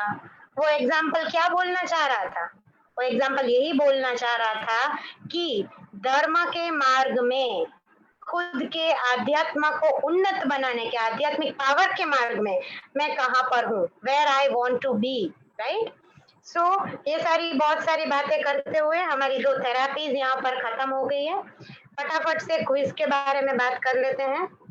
कल का जो हमारा क्वेश्चन था कि पिरामिड टाइप का देरासर कहाँ पर है, वैसे देखा जाए तो हर एक देरासर में कहीं ना कहीं वो आपको ट्रायंगल का शेप, पिरामिड का शेप मिलता ही है, पर स्पेसिफिकली पिरामिड के शेप में ही साथ साथ में नवकार मंत्र के ध्यान का भी जहाँ साधना केंद्र है, वैसा देरासर स्थित है। पद्मा मणि पिरामिड जैन देरासर, देरासर का नाम है पद्मा मणि पिरामिड जैन देरासर, एंड लोकेटेड एट मऊड़ी का जो हाईवे, हम गांधीधाम वाला जो रोड है, मऊड़ी जाते हैं तो वहां पर रास्ते में ही, मऊड़ी के रास्ते में ये देरासर देखने को मिलता है। तो जब भी आप लोग मऊड़ी जाए या अहमदाबाद गांधीनगर जाते हैं, खास इस देरासर को विजिट करिए। और जो नवकार मंत्र का अद्भुत कक्ष है वहां पर, बोईरे में भी है और अलग भी है, वहां पर बैठ के 12 बार नवकार मंत्र खास गिनिए, आपको जो पावर मिलेगी 1 ईयर के लिए आप रिचार्ज हो जाओगे। और एक साथ में यहाँ अनाउंस तो कर रही हूँ, पर एक लाइन याद आई कि लोग मुझे पूछते हैं, क्वेश्चन पूछते हैं कि हीलिंग जब आप देते हैं तब तो हमारा हीलिंग हमारे अंदर रहता है, 15 दिन आपने हीलिंग दिया, 21 दिन का हीलिंग दिया, 51 दिन का हीलिंग दिया, तब हमें बहुत अच्छा लगता है, एनर्जेटिक लगता है, फिर बाद में कोई एनर्जी नहीं होता है।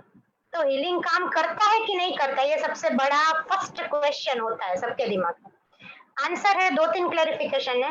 पहला तो आपकी हीलिंग की एनर्जीज के प्रति, कॉस्मिक एनर्जीज के प्रति श्रद्धा होनी चाहिए। दूसरा चीज, जितना हीलिंग आप अपने अंदर लेते हो, जितना आप रिसेप्टिव मोड में हो, आप एक्सेप्टेंस मोड में हो, उतना वो हीलिंग फटाफट से काम करता है, राइट। और तीसरा चीज कि अगर हीलिंग हमारा खत्म हुआ, अब हम क्या करें, या फिर हीलिंग का एनर्जी एक बार ले लिया, बस एक हीलिंग ले लिया, अब तो मेरा लाइफ टाइम चलता रहेगा। तो यहाँ पर आप अगर 1 लाख रुपीज का मोबाइल लेके आते हो, एक बार चार्ज किया और अभी बोल दो अब मैं लाइफ टाइम कभी भी आईफोन मेरा चार्ज नहीं करूंगा, चलेगा? चालशे जिग्ना बेन, चालशे? नहीं चले, राइट। सो यहाँ पर जैसे हम 1 लाख रुपए का भी फोन लिया या 5,000 का भी फोन लिया, चार्ज करना पड़ता है, वैसे ही हीलिंग पावर्स को टिकाने के लिए हीलिंग जो आप ले रहे हैं या किसी को भी दे रहे हैं एज अ हीलर, अगर आप उसको रिचार्ज नहीं करते रहेंगे, बैटरी उसका चार्ज नहीं करते रहेंगे, तो वहां पर वो कहीं ना कहीं वो ऊर्जा डाउन होती जाएगी। राइट। तो हमेशा आपको साधनाएं भी करते रहना है और हीलिंग पावर बढ़ाते रहना है। तो इसी के साथ यहाँ पर हमारे विनर है 3 हमारे लकी विनर भाग्यशाली विजेता है पल्लवी बेन शाह अहमदाबाद से, पल्लवी बेन शाह अहमदाबाद, डॉक्टर हेमेंद्र दोषी नडियाद, डॉक्टर हेमेंद्र दोषी नडियाद और अल्पा शाह जी मुंबई, अल्पा शाह मुंबई। और आज एक बार फिर से रूल्स बता देती हूँ कि क्विज का रूल ऐसा है कि मैं यहाँ पर जब डिक्लेयर करूँ आंसर एज वेल एज आपका नाम जो भी विनर है उनका, उसको उनको मुझे व्हाट्सएप करना है जो स्क्रीनशॉट की आपने हमारा आज का लाइव वीडियो आपकी प्रोफाइल में शेयर किया है, ये वाला स्क्रीनशॉट आपको मुझे दूसरे दिन नेक्स्ट डे के शाम के 5 बजे तक में व्हाट्सएप कर देना है। 5 बजे के बाद आप मुझे रात को 12 बजे दूसरे दिन रात को 12 बजे व्हाट्सएप कर रहे हो तो ये रूल है हमारी क्विज का कि अभी डिक्लेयर हुआ आज रात को 10 बजे जो आंसर और क्विज के विनर्स का नाम डिक्लेयर हुआ उनको मुझे दूसरे दिन शाम के 5 बजे तक में कभी भी व्हाट्सएप कर देना है स्क्रीनशॉट कि आपने आपके फेसबुक के प्रोफाइल पर हमारी वीडियो को शेयर किया है, दैट्स इट। और दूसरा है आज का लास्ट क्वेश्चन लेके हम खत्म करेंगे। पूजा जी उनका हाँ, बोलिए। पेटीएम नंबर भी भेजना है जिसमें आप उसका बहुमान राशि भी भेजेंगे। हाँ भूल गई, आप खाली सही आपको मुझे व्हाट्सएप करना है और व्हाट्सएप में साथ में स्क्रीनशॉट के साथ आपको आपका पेटीएम नंबर भी मुझे भेजना है। मेरा व्हाट्सएप नंबर सभी के पास है ही और चाहिए तो मैं बोल देती हूँ एक बार 9879975444। तो इसी के साथ आज का क्वेश्चन ले लेते हैं। तीर्थाधिराज श्री शत्रुंजय के पर्वत पर कुल कितनी प्रतिमाएं विराजमान है? फिर से आई रिपीट माय क्वेश्चन। तीर्थाधिराज श्री शत्रुंजय के पर्वत पर कुल कितनी प्रतिमाएं विराजमान है? इसका आंसर आपको लिख के भेजना। थैंक यू, प्रणाम, जय जिनेन्द्र। कुछ भी रॉन्ग बोला हो तो मिच्छामी दुक्कड़म। गुरुजी खूब खूब अनुमोदना पूजाबेन, बहुत सरस તમે અભ્યાસ કરાવી રહ્યા છો। तो अंतिम चरण के अंदर सभी के जीवन के अंदर खुशहाली आनंद मंगल आने वाला है और कल एक बहुत बेहतरीन गुरुदेव का मैं आपको दर्शन कराने वाला हूं कि भक्तामर की दिव्य साधना एक आचार्य भगवंत के जीवन के ऊपर कैसे असर हुई। कल संखेश्वर से स्पेशल लाइव एक कार्यक्रम सुबह में आएगा, सुबह में 10 बजे। अभी तक आपने सैकड़ों परिवारों को देखा है, सुना है, जाना है कि किस प्रकार से उनके परिवार के अंदर जबरदस्त बेनिफिट हुआ। अध्यात्म योगी कलापूर्ण सुरेश्वर जी महाराजा के ये शिष्य है जिनका नाम है आचार्य भगवान पूर्णचंद्र सुरेश्वर जी महाराजा, जिनके जीवन के अंदर भी जिन्होंने अठंग कोटि का भक्ति योग, ज्ञान योग, मंत्र योग की साधना की। इनके जीवन में बीच में कुछ ऐसे साल आए कि वो विस्मरण हो गए, भूल गए। 5-7 साल बीच में ऐसे एक्सीडेंट की घटना घटित हुई, लेकिन भगवान की भक्ति का प्रभाव, मंत्र जाप का प्रभाव के प्रभाव से आज इतनी जबरदस्त शासन की प्रभावना कर रहे हैं। सैकड़ों की संख्या में जिनके शिष्य हैं, प्रशिष्य हैं, आज संखेश्वर में ऐसी मंत्र साधना, ध्यान साधना कर रहे हैं। अभी 15 दिन पहले ही मैं संखेश्वर जाके आया और उनको आप सभी लोगों की वीडियो मैंने दिखाई, सभी लोगों की बात की, इतने प्रभावित हो गए। और वो कल उनका फोन आता है कि मैं खुद आकर के सभी साधकों को आशीर्वाद देना चाहता हूँ।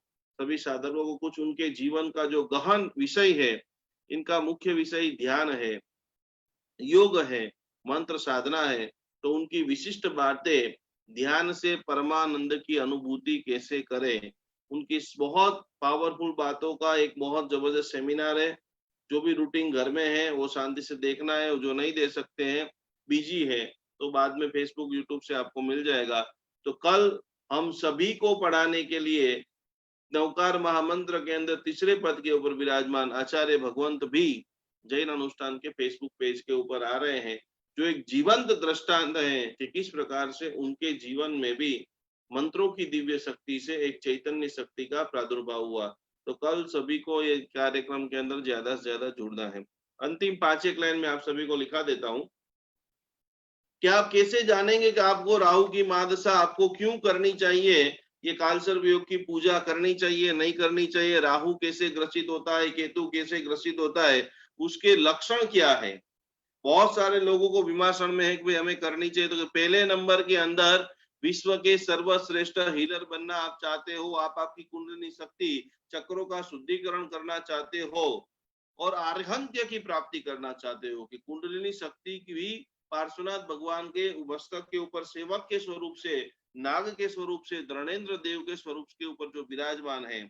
तो हमारी बात हो गई कि जिसको भी ऊर्ध्वगामी करना है, जिसको भी अपनी ओरा को ऊपर और लेकर के जाना है, उन सभी लोगों को ये राहु और केतु का मंगलकारी विधान नेमिनाथ भगवान के कल्याण के दिन और पूर्णिमा को, अमावस्या को तो होता रहेगा, पूरे साल होता रहता है, लेकिन ये अवसर आपको बार बार नहीं मिलेगा।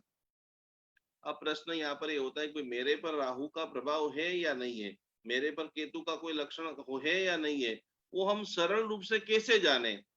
तो उनके लिए भी गुरुदेव बता रहे हैं कि लक्षण जानने की बहुत छोटी छोटी जो रीत है, जिसके अंदर राहु केतु का आपके ऊपर लक्षण है, तो कि वो व्यक्ति बहुत जल्दबाज इंसान होता है।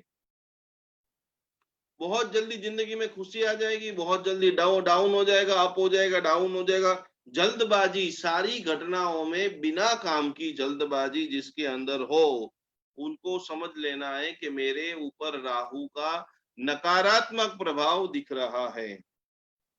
दूसरे नंबर में राहु केतु का नकारात्मक प्रभाव क्या पड़ता है, तो कि हद से ज्यादा बाहर का खाने की इच्छा, फूड खाने की इच्छा, सात्विक भोजन को छोड़ करके तेल मसाला बाहर का भोजन बहुत खाना, कोल्ड ड्रिंक्स ज्यादा पीने की इच्छा जिसको हो रही है, तो आपको पता चल जाएगा कि ये राहु के प्रभाव से ग्रसित है। आपके शरीर के ऊपर क्या असर पड़ेगी राहु और केतु, तो क्या आपका शरीर है वो ड्राई होने लग जाएगा, सूखा शरीर होना, शरीरों के अंदर तिराड़े पड़ने लग जाएगी, बहुत आपको क्रीम है, वेसलिन है, होठ फटने लग जाएंगे, पैर के एरिया नॉर्मल वातावरण में भी बहुत चीरे पड़ने लग जाएंगे, ड्राई शरीर। तब समझना कि मेरे शरीर के ऊपर राहु की प्रभाव, केतु का प्रभाव बढ़ रहा है। हमेशा नींद में रहना, सोकर के भी उठेंगे फिर भी नींद आने लग जाएगी, सुबह में भरपूर 8 बजे 9 बजे उठेंगे फिर भी आपको बगासी आना, फिर भी आपको बहुत सारी नींद आना। और आखिरी जो दुष्प्रभाव है राहु केतु का, वो प्रभाव है कि सारी चीजों को छिपाना।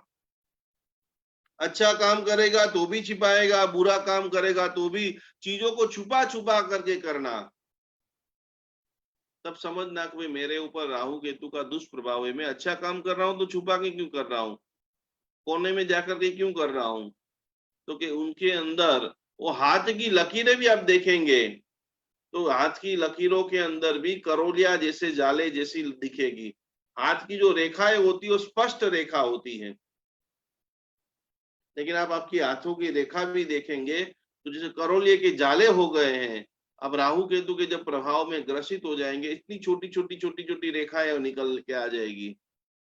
आचरण के अंदर जबरदस्त वर्ताव आपको दिखेगा। अशुभ प्रभाव जब भी आपके राहु केतु का जब आ जाएगा तो अपनी शक्ति का दुरुपयोग करेगा। जहां पर लीडर है, मैनेजर है, सीईओ है, कोई भी प्रकार की शक्ति है, आपको लीडर बनाया गया है, आपको कोई भी कार्य सौंपा है जिससे आप बहुत बेहतरीन अच्छा कर सकते हो, लेकिन राहु केतु के प्रभाव में आप आ जाओगे, माता बन जाओगे, पिता बन जाओगे, तो बेटे ने बुरा कहीं नहीं किया होगा, खाली डांट से काम चलता होगा, धड़ाधड़ चालू हो जाओगे। जो चीज खाली डांटने से खत्म हो जाती है वहां पर फटाफट गालियां निकलनी स्टार्ट हो जाएगी।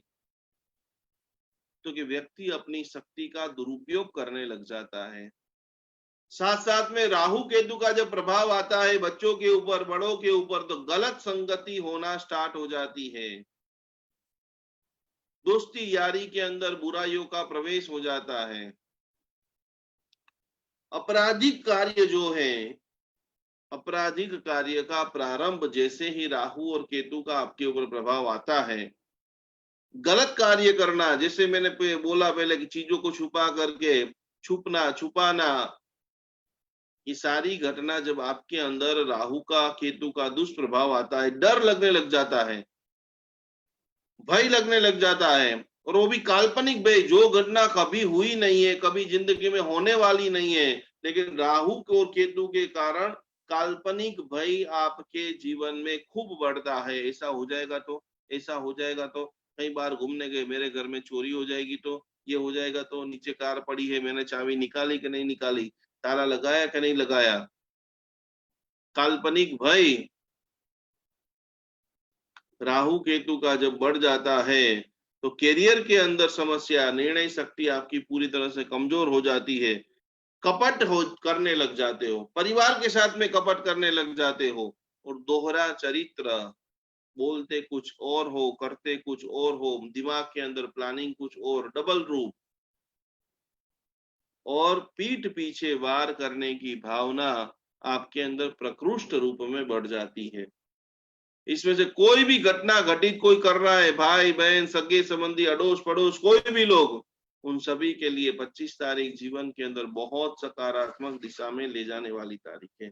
अब राहु केतु यदि शुभ फल हो तो क्या हो सकता है अपनी जिंदगी के अंदर, क्योंकि पहले नंबर में जो भी व्यक्ति राहु केतु वाला है, जिसकी कुंडली के अंदर बलवान है, शुभत्व स्थानों के अंदर है, क्योंकि वो व्यक्ति कंप्यूटर क्षेत्र के अंदर आगे बढ़ता है। टेक्नोलॉजी का मालिक, जिसको भी टेक्नोलॉजी के अंदर मास्टर करना है, पढ़ाई के अंदर बहुत सारे लोग आगे पूछते कि हमें क्या लेना चाहिए, कौन सी जगह पे 2, 5, 10 लाख रुपए का खर्चा करना चाहिए, क्योंकि कितने सारे लोग 10 लाख रुपया 50 लाख रुपया खर्चा करके एंड टाइम में 10 मार्क कम आए, सारी मेहनत बेकार, सारे सपने चूर चूर, हजारों रुपए का ब्याज का पानी। क्योंकि टेक्नोलॉजी के अंदर यदि आप सफल होना चाहते हो, क्योंकि नेमिनाथ भगवान, पार्श्वनाथ भगवान, राहु केतु यदि पावरफुल है आपकी कुंडली के अंदर, तो आप पूर्ण सफलता को प्राप्त कर सकते हो। राजनीति के अंदर आगे जाना है, आपको समाज का अध्यक्ष बनना है, पॉलिटिक्स के अंदर आपको आगे बढ़ना है, लीडर बनना है, आपने बड़े बड़े प्रोजेक्ट करना है, जो चालू किए गए प्रोजेक्टों को पूरा करना है। तो पॉलिटिक्स के अंदर, राजनीति के अंदर, कला क्षेत्र के अंदर जितने भी हीरो हीरोइन हैं, जितने भी नाटक करने वाले लोग हैं, रूप परावर्तन, अलग अलग प्रकार का ड्रामा जो कर सकते हैं, वो सारी कला, वो सारी सक्सेस आपको राहु के प्रभाव से मिलती है। रूप बदलने का गुण, अभिनय करने का गुण, और तमाम दुर्घटनाओं के अंदर भी एक्सीडेंट हो जाएगा, पूरे अभिमान टूट जाएगा और बच्चा बच जाएगा, पूरी गाड़ियों का एक्सीडेंट हो जाएगा, पूरा परिवार खत्म हो जाएगा और एक व्यक्ति को खरोच नहीं आएगी। तो वहां पर माना गया है कि इस व्यक्ति का राहु बलवान था, तो दुर्घटना में भी इस व्यक्ति को कुछ भी नहीं हुआ है। आखिरी बातों के अंदर, कि आपकी कुंडली में राहु अच्छा होगा तो क्या होगा, तो क्या आप विदेश में जाना चाहते हो, विदेश में बिजनेस करना चाहते हो, अलग अलग भाषाओं के माहिर बनना चाहते हो, आपकी कुंडली के अंदर राहु बलवान है। और आखिरी बात, हम आपकी राहु और केतु की क्यों पूजा करा रहे हैं, क्योंकि तो वही व्यक्ति जीवन के अंदर आध्यात्मिक जीवन में सफल हो सकता है जिसका राहु और केतु बलवान है। गूढ़ विद्या, आप सब लोगों को एक बार करने से क्यों मन हो जाता है, तो आप सभी लोगों का राहु धीरे धीरे धीरे धीरे शुभत्व फल दे रहा है। आप सब लोग संकल्प करके बैठते हो कि इसको हमें पढ़ना है, सुनना है, समझना है और जीवन के अंदर उतारना है, क्योंकि राहु चरित्र के अंदर, राहु का जो प्रभाव के अंदर लिखा है कि जिसका राहु और केतु शुभत्व योग के साथ में होते हैं, वो आध्यात्मिक क्षेत्र के अंदर अपना कीर्तिदान, योगदान और यशस्वीपना प्राप्त करते हैं। तो राहु कमजोर कैसे काम करता है उसके हमने जान लिया, राहु बलवान है उसको हमने भी जान लिया। बहुत सारे लोगों की पूजाएं बुकिंग हो चुकी है, सैकड़ों लोग एप्लीकेशन से, पूजा बेन से, सभी से साथ में मिलकर के बुकिंग करा रहे हैं। लेकिन कोई ऐसे भी लोग हैं जो नहीं करा पा रहे, कोई भी प्रकार से वीक है, तो उनके लिए भी मैं 3-4 आपको आज प्रयोग लिखा रहा हूँ। और आप सभी को तो करना ही करना है बराबर। पहले नंबर की कोशिश ये करनी है कि ऐसे पवित्र भगवान का कल्याणक है, मैं खुद करा रहा हूँ, आपके लिए मैं करा रहा हूँ, और प्रत्येक घर में 5 लोग हैं तो 5 को अलग अलग करनी है, क्योंकि 5 की शुद्धिकरण करनी है, 5 के सारे ग्रहों की, सारे योगों की, सारे संकल्पों की कुंडली शक्ति का करना है, जीवन में आने वाले कई सारी घटनाओं को रोकने के लिए करनी है। तो पर फिर भी आप नहीं कर पा रहे हो, कहीं पर समझ रहे हो भाई नहीं अभी अनुकूलता नहीं है कोई भी कारण से, कोई बात नहीं, आप ये 3-4-5 जो छोटे छोटे प्रयोग है वो आप कीजिए, तो भी आपका पूर्ण रूप से भला होगा। तो कि पहले नंबर के अंदर खाने पीने की आपकी आदत बिगड़ गई है, रोज खाना खा के आप जूठा छोड़ रहे हैं, बाहर का खाना ही भाता है, अत्यंत तीखा, अत्यंत तेल वाला ही आपको भोजन भाता है और उसमें आप सुधार करना चाहते हो। राहु दूषित है कुंडली के अंदर, तो घर के अंदर एक तुलसी का पौधा खास खास खास रखना है। और तो तुलसी सभी साधकों का, आगे आगे जब मैं आपको बताऊंगा कि जिनको पावरफुल साधक बनना है, जिसके अंदर अपने घर के यंत्रों को पावरफुल रखना है, वो घटादार तुलसी, छोटी छोटी तुलसी नहीं। आपको जानना है कि मेरे घर में एक बहुत सारे लोगों के फोन आते हैं कि हमको लग रहा है कि हमारे ऊपर ब्लैक मैजिक हो गया है, हमारे ऊपर कोई विधिया करा रहा है, हम बहुत सीधे चलते हैं फिर भी हमारा ग्रोथ नहीं हो रहा है। तो आपको लग रहा है कि आपकी बॉडी के ऊपर, आपके घर के ऊपर किसी ने कोई बंधन का योग किया है। आप आपके घर में तुलसी का पौधा जैसे ही रखोगे, 5, 10, 15, 20 दिन में वो तुलसी का पौधा है वो जल जाएगा। आपके घर में नकारात्मक एनर्जी है, वो चेक करने के लिए पेंडुलम का जो हमने कोर्स लेकर के आ ही रहे हैं, लेकिन तुरंत आपको 8, 10, 15 दिन में देखना है तो तुलसी का पौधा लेकर के आ जाइए। लाख प्रयत्न करेंगे, अच्छे से अच्छा उसकी मावजत करेंगे, पानी पिलाएंगे, 10 दिन में वो पौधा जल करके भस्मीभूत हो जाएगा। समझ लेना कि पूर्ण रूप से मेरा घर, मेरे परिवार के लिए मुझे सावधान होने की जरूरत है। तो राहु केतु के प्रभाव को, दुष्प्रभावों को बचने के लिए खास करके पहले नंबर का प्रभाव, खाने पीने की आदतों से हम कैसे बचेंगे, थोड़ा उसका सावधान करना है। ओम ह्रीम नमो लोहे सौ श्रावण का जाप करेंगे, पूजा में जुड़ेंगे, मुनीश्वर स्वामी भगवान आदि का जाप करेंगे, साथ साथ में घर में एक घटादार 8, 10, 15 डालियों वाला जो घटादार वृक्ष का, तुलसी का जो पौधा है वो आप रखते हो, तो उससे बहुत बहुत बहुत बेनिफिट होता है।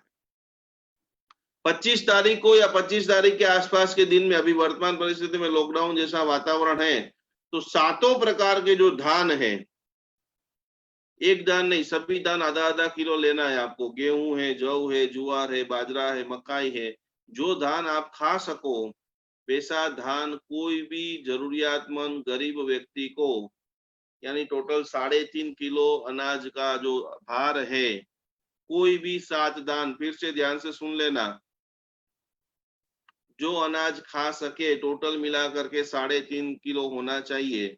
सभी धान की वजन की संख्या 500 ग्राम, तो वो 7 धान का आप एक साथ में दान करते हो। अब आसो महीने की जो ओली आएंगे उसके अंदर भी मैं आप सभी को बताऊंगा कि थोड़ा थोड़ा अपनी आपकी जो राशि है वो राशि के हिसाब से आइंबेल खाते के अंदर और मंदिर के पुजारी को भी अनाज का दान, ये सारी चीजों में तप भी होता है, जप भी होता है, दान भी होता है, पूजन भी होता है। तो आप ज्यादा कुछ नहीं कर सकते हो, तो ये 3.5 किलो अनाज ला करके भी किसी को दान दे देते हो, तो कुछ समय के लिए ये नकारात्मक जो प्रभाव है, पूरी आदत है, हद से ज्यादा उतार उतार उतार उतार ब्याज के चक्करों के अंदर फंस गए हैं, दुकान बिल्कुल नहीं चल रही है, हे प्रभु पार्श्वनाथ स्वामी जी भगवान, मेरे कुंडली के काल सर्प योग का दुष्प्रभाव खत्म हो, इसका शुभ फल मुझे प्राप्त हो, इसके लिए मैं 7 दान दे रहा हूँ या दान दे रही हूँ। जिसको भी भय लगता है, कालसर्प योग का तीसरा प्रभाव काल्पनिक भय, मानसिक भय, जो घटना हुई नहीं है उसके बारे में सदा चिंतन मनन सोचते रहना, उनके लिए बहुत पावरफुल एक उतारा मैं आप सभी को सिखा रहा हूँ कि छोटा सा मिट्टी का आप बर्तन ला देना। हवन कुंड आपके घर में हो तो बहुत बड़ी बात है, हवन कुंड नहीं है तो मिट्टी के कुंड के अंदर भी आप हवन कर सकते हो। जो गाय के उबले गोबर जो होते हैं या नीम की लकड़ी जो है उसको रख देना है, थोड़ा सा कपूर उसके अंदर डाल देना है, अग्नि चालू कर देना है। ये सारे प्रयोग आपको 25 तारीख को करना है। तो अभी से मैं आपको एडवांस में बता देता हूं। और जो पूजा कर रहे हैं उनको कोई भी प्रयोग करने की जरूरत नहीं है, जो पूजा करने का सामर्थ्य नहीं रखते हैं, बराबर। पहले नंबर के अंदर पूरी आप कोशिश कीजिए, यदि अनुकूलता नहीं है कोई बात नहीं, छोटा सा आप हवन कीजिए, ये सारी चीजें रखिए। छोटा बच्चा डर रहा है, आप डर रहे हो, आने वाले काल्पनिक भय से डर रहे हो, तो ये गमला रख दिया, थोड़ा सा घी डाल दिया, और पीले जो सरसों है वो आपको अपने मुट्ठी के ऊपर लेते रहना है और ऐसे गोल गोल गोल गोल घुमाते घुमाते अग्नि के अंदर डाल देना है। 2, 5, 10 दाने ऐसे सरसों, कोई भी मंत्र बोलना नहीं है। तो तो मिट्टी का गमला, छोटा सा कुंडा भी ले सकते हो, उसके अंदर एक दो गोबर रख दिए, सूखे गोबर, 2 चमची इसमें घी डाल दिया, 2-3 कपूर रख दिया और सरसों का उतारा के साथ में ऐसे उतारा करके एक बार पधराया, वापस दूसरे बार पधराया, ऐसे 27 बार करने से भी हवन का भी एक जबरदस्त विधान है। समग्र जैन शासन के अंदर पहली बार अहमदाबाद के अंदर बहुत बड़ा रिवर फ्रंट है, हर बार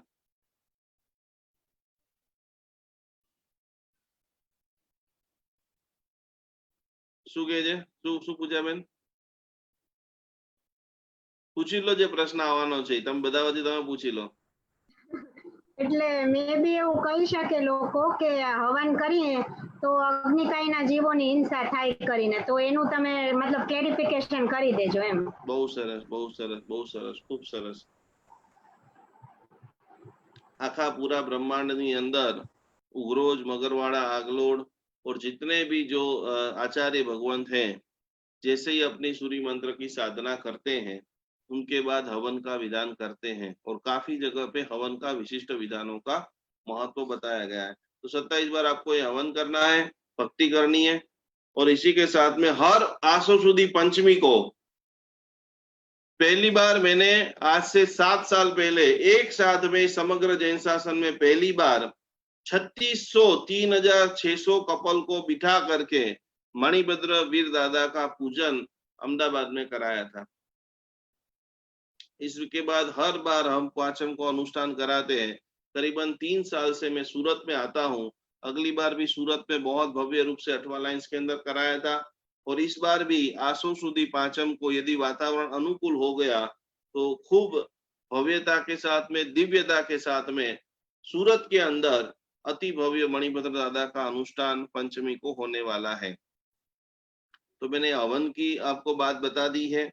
इसके बाद मानसिक यदि कोई अशांति रहती है या कुछ भी समझ में नहीं आ रहा, हवन भी आपको नहीं करना या वो पॉसिबल नहीं है, तो छोटा सा चंदन का जो टुकड़ा है वो अवश्य अपने पास साथ में ही रखे। चंदन का जो इत्र है, चंदन का जो स्प्रे है, वो 2 दिन, 4 दिन, 5 दिन, 10 दिन में लगाते रहिए, जिससे आपका मन शांत रहेगा, आपकी ओरा जो है वो शुद्ध रहेगी। तुलसी की माला जो है वो भी बहुत प्रभावशाली है। चंदन का तिलक कीजिए कपाल के अंदर, जिससे मन शांत रहेगा। और कुछ भी आप नहीं कर सकते हो तो आखिरी एक बात, जो यहाँ से हमने स्टार्टिंग किया था वहां पर पूर्णाहुति, रोज सुबह में ब्रश करने के बाद 2 पत्ते तुलसी के रोज चबा करके खा जाइए। काफी सारे दोषों का पूर्ण विराम और उत्तम स्वास्थ्य का शुभारंभ। इसी के साथ में बहुत क्लैरिफिकेशन के साथ मैंने कालसर्प योग की काफी सारी बातें बता दिया। कल भी और कुछ जो भी प्रश्न आ रहे हैं उसके ऊपर हम रिसर्च कर रहे हैं। बहुत सारे महाराज साहब जी को पूछ रहे हैं। तो ये राहु केतु का शांति विधान जो लास्ट 15-20 साल से कालसर्प योग के नाम से प्रचलित है, तो हमारे जीवन के अंदर हमारा मुख्य उद्देश्य जो है वो कुंडलिनी शक्ति जागृत हो। बड़े होने के बाद हमारे जीवन में कभी ऑपरेशन का योग नहीं आए। केतु की महादशा जैसे आपकी कुंडली के अंदर आती है, छोटी चीजों में गिर जाते हैं और ऑपरेशन का, न्यू रिप्लेसमेंट का ऑपरेशन, कमर का ऑपरेशन, गिर जाना, पेट का ऑपरेशन, अपेंडिक्स का ऑपरेशन, पथरी का, इससे कोई भी ऑपरेशन नहीं आए। ऐसे मल्लीनाथ भगवान और पार्श्वनाथ भगवान की हम साधना 25 तारीख को करने जा रहे हैं और साधना के प्रभाव से विशेष आप सभी को लाभ हो। कल बहुत ही प्रभावशाली, जिनकी ओरा के अंदर बहुत पावरफुल प्रभाव है, हमारे कलापूर्ण सुरेश्वर जी महाराज जो भक्ति रसिक है, भक्ति योगाचार्य है, ऐसे ध्यान योगी महाराज साहब जी के लंबे समय के जो साथ में रहे हैं वो पूर्णचंद्र सुरेश्वर जी महाराजा, और मुझे जिन्होंने नवकार मंत्र दिया है, मैंने नवकार मंत्र के लिए 2 उपदान तप की तपस्या की। पहले नंबर का उपदान मैंने आधोई कच्छ के अंदर किया। तीर्थभद्र सुरेश्वर जी महाराज साहब 45 दिन तक जबरदस्त कोटि की जो तप ध्यान साधना आप जो देख रहे हो। और दूसरा उपदान मैंने कलापूर्ण सूर्य महाराज साहब जी के पास से किया। नमस्कार महामंत्र की मैंने उनके पास से दीक्षा ली। वही कलापूर्ण सुरेश्वर जी महाराजा की शिष्य रत्न ऐसे पूर्णचंद्र सूर्य महाराज साहब जी को सुनना, ये भी एक जिंदगी का बहुत बड़ा लावा है।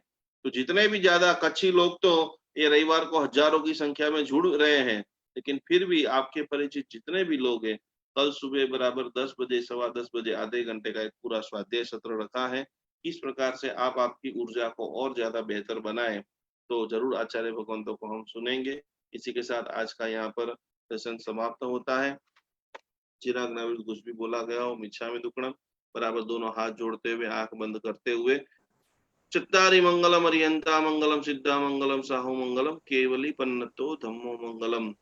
अरिहंत सहारा मेरा है, अरिहंत सहारा मेरा है, अब और सहारा कोई नहीं, और सहारा कोई नहीं, सीधा सहारा मेरा है,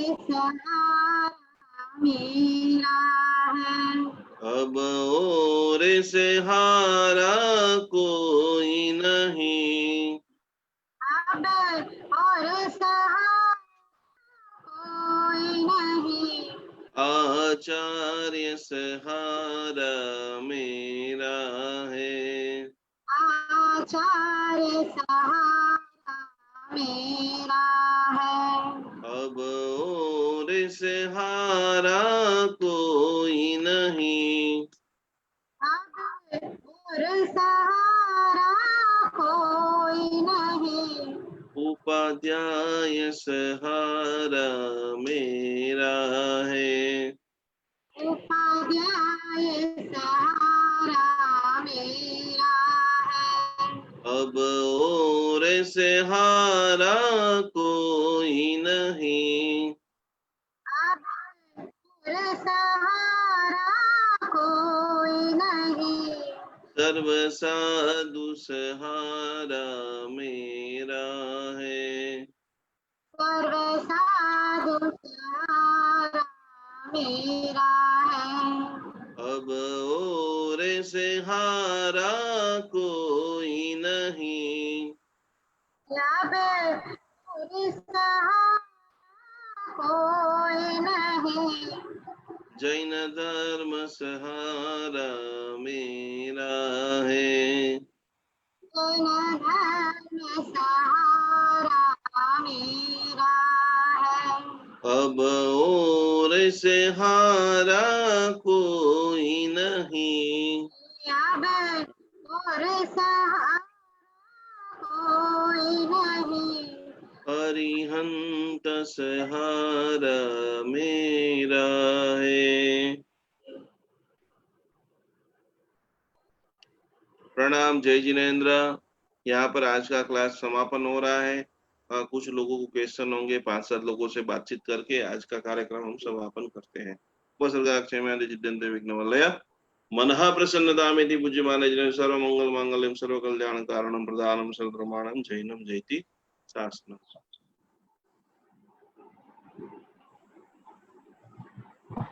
કદાચ આપણે ચંદ્રશેખર વિજયજી મહારાજ સાહેબનો દિવસ આવી રહ્યો છે। સેંકડો લોકોની ગુરુ ભક્તિની નાની નાની वीडियो આવવાની स्टार्ट થઈ ગઈ છે। आपना जिंदगी में चंद्रशेखर विजय महाराज साहब जी का क्या सहयोग था, या आपको क्या ऐसा लग रहा है कि चंद्रशेखर विजय महाराज साहब जी ने जैन शासन को बहुत अच्छा चीज किया? जो भी आपकी भक्ति की भावना है, जरूर आपके शब्दों में जैसा भी आप बोलना चाहते हो वो बना करके आप हमें जल्दी से भेजिए। प्रणाम गुरुजी, प्रणाम पूजाबेन। प्रणाम। હમણાં તમે કીધું તુલસીના પત્તા ચબાવીને ખાઈ જવાના, પણ આમ કે છે કે તુલસીના પત્તા પાળા તો ઈ ખાઈ ના શકાય, ગળી જવાના। દરેક દરેકની માન્યતા, આપણે મૂળ ઉતારવાના મતલબ રાખો બેન। ઠીક છે, સારું, પ્રણામ ગુરુજી। प्रणाम, जय जिनेन्द्र। બોલો નેક્સ્ટ કોણ છે? 1+6 એવું લખેલું છે, નથી બોલતા। એકતા શાહ। गुरुजी प्रणाम। प्रणाम। प्रणाम पूजा।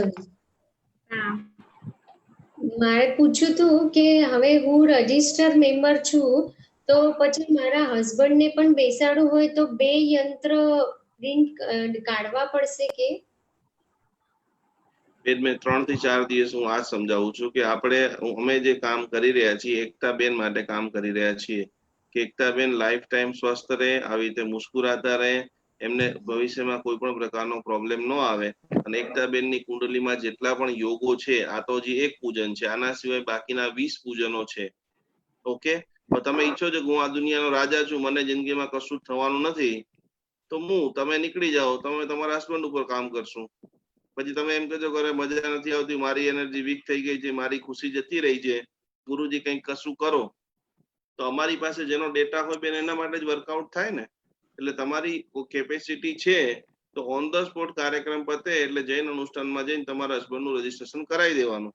ઓકે, કેપેસિટી નથી તો એ લોકો માટે આજે મેં 5 પ્રયોગો બતાવી દીધા છે. પ્રણામ જય જિનેન્દ્ર. अनुपमा बेन, अनुपमा चारोड़िया। जय जिनेंद्र गुरुजी। गुरुजी जैसे अगर किसी को रात को सर्प दिखे तो फिर वो क्या, आवाज आ रहा है? जय जिनेंद्र। यही सारी चीजें, बहुत सारे लोगों को सर्प दिखते हैं, बहुत सारे लोगों को पानी का सपना आता है, बहुत सारे लोगों को डरावना सपना आता है, वो तो भी आपको पीडीएफ में सारा डिटेल के साथ में मिल ही जाएगा। लेकिन इसका जो शुभ प्रभाव भी है वैसे दुष्प्रभाव भी है, तो दुष्प्रभाव को रिमूव करने की ही ये सामूहिक प्रेयर है। ओके, धन्यवाद। प्रणाम जय जिनेंद्र। जय जिनेंद्र। हाँ, अंजू बेन, अंजू दुगार। प्रणाम गुरुजी। प्रणाम। पूजा बहन, आपने जो तुलसी के पौधे का बताया था उसको घर में किस दिशा में कहाँ पे रखना चाहिए? कहीं पर भी आप रख सकते हो बेन। तुलसी जो है वो स्वयं सिद्ध है, बराबर है। तुलसी को आप नेगेटिव जगह में भी रखोगे, जो भी आपका कॉर्नर कट हो रहा है, वास्तुशास्त्र के अंदर डीप के अंदर वहां तक लिखा है कि तुलसी की जो वाइब्रेशन पावर इतनी जबरदस्त है, जैसे खाने से मनुष्य स्वस्थ होता है, आपके ऊपर जो भार है, बराबर, वो भार को खुद खींच लेती है। इसी प्रकार से आपको नॉर्मल ऐसी जगह पे रखना है कि जहां पर ज्यादा धूप नहीं आनी चाहिए, बस एक आपको ये रखना है।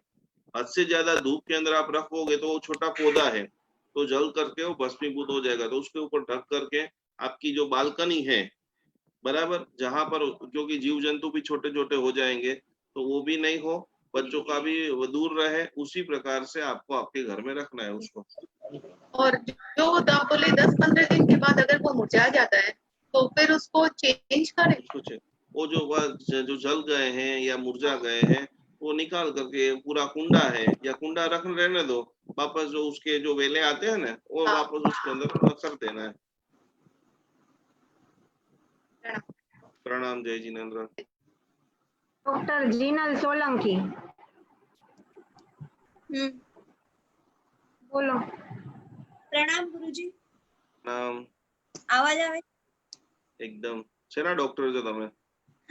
ગુરુજી હું કહેતી હતી કે હજી સુધી છે ને ડે 14 સુધી જ આવ્યું છે અનુષ્ઠાનમાં, કઈ વાંધો નહીં, આવ્યું નથી યંત્ર। પ્રોગ્રામ પછી પૂજાબેનનો કોન્ટેક્ટ કરી લેજો, હા, આવી જશે। સારું। તમે શેના ડોક્ટર છો? ટેસ્ટ દાંતના। દાંતના, એમ ને, સરસ। પ્રણામ। પ્રણામ પ્રણામ, સરસ, જય जिनेंद्र। જય जिनेंद्र। નેક્સ્ટ કોણ છે?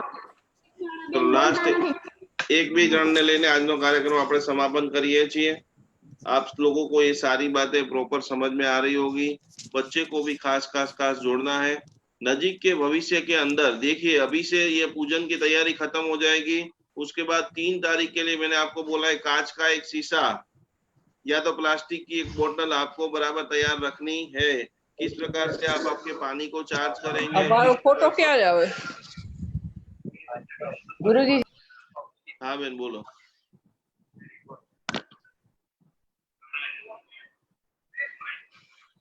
तो बोलो, अवाज न थाव तो। बोलो। हाँ, जय जिनेंद्र गुरुजी। जय जिनेंद्र पूजा बेन। जय जिनेंद्र। मारो सवाल ये હતો કે મને પિરામિડ ચાર્જ કરવાની પૂરી મને વિધિ સમજાવી શકશો? હા, સમજાવી દેશું બેન। જે કાલનો વિડિયો છે એ શાંતિથી 2 વખત જોઈ લો, અને એમાં Okay. જે કન્ફ્યુઝન રહે છે એ કન્ફ્યુઝન દૂર કરવા માટે કાલે સાંજે 5:30 વાગે પૂજાબેનને ફોન કરજો. હા, ઓકે. અને ગુરુજી મારે બીજો ક્વેશ્ચન હતો કે સામાયિકમાં વિમલનાથ સ્વામીના જાપ કરી શકાય? કરી શકાય બેન.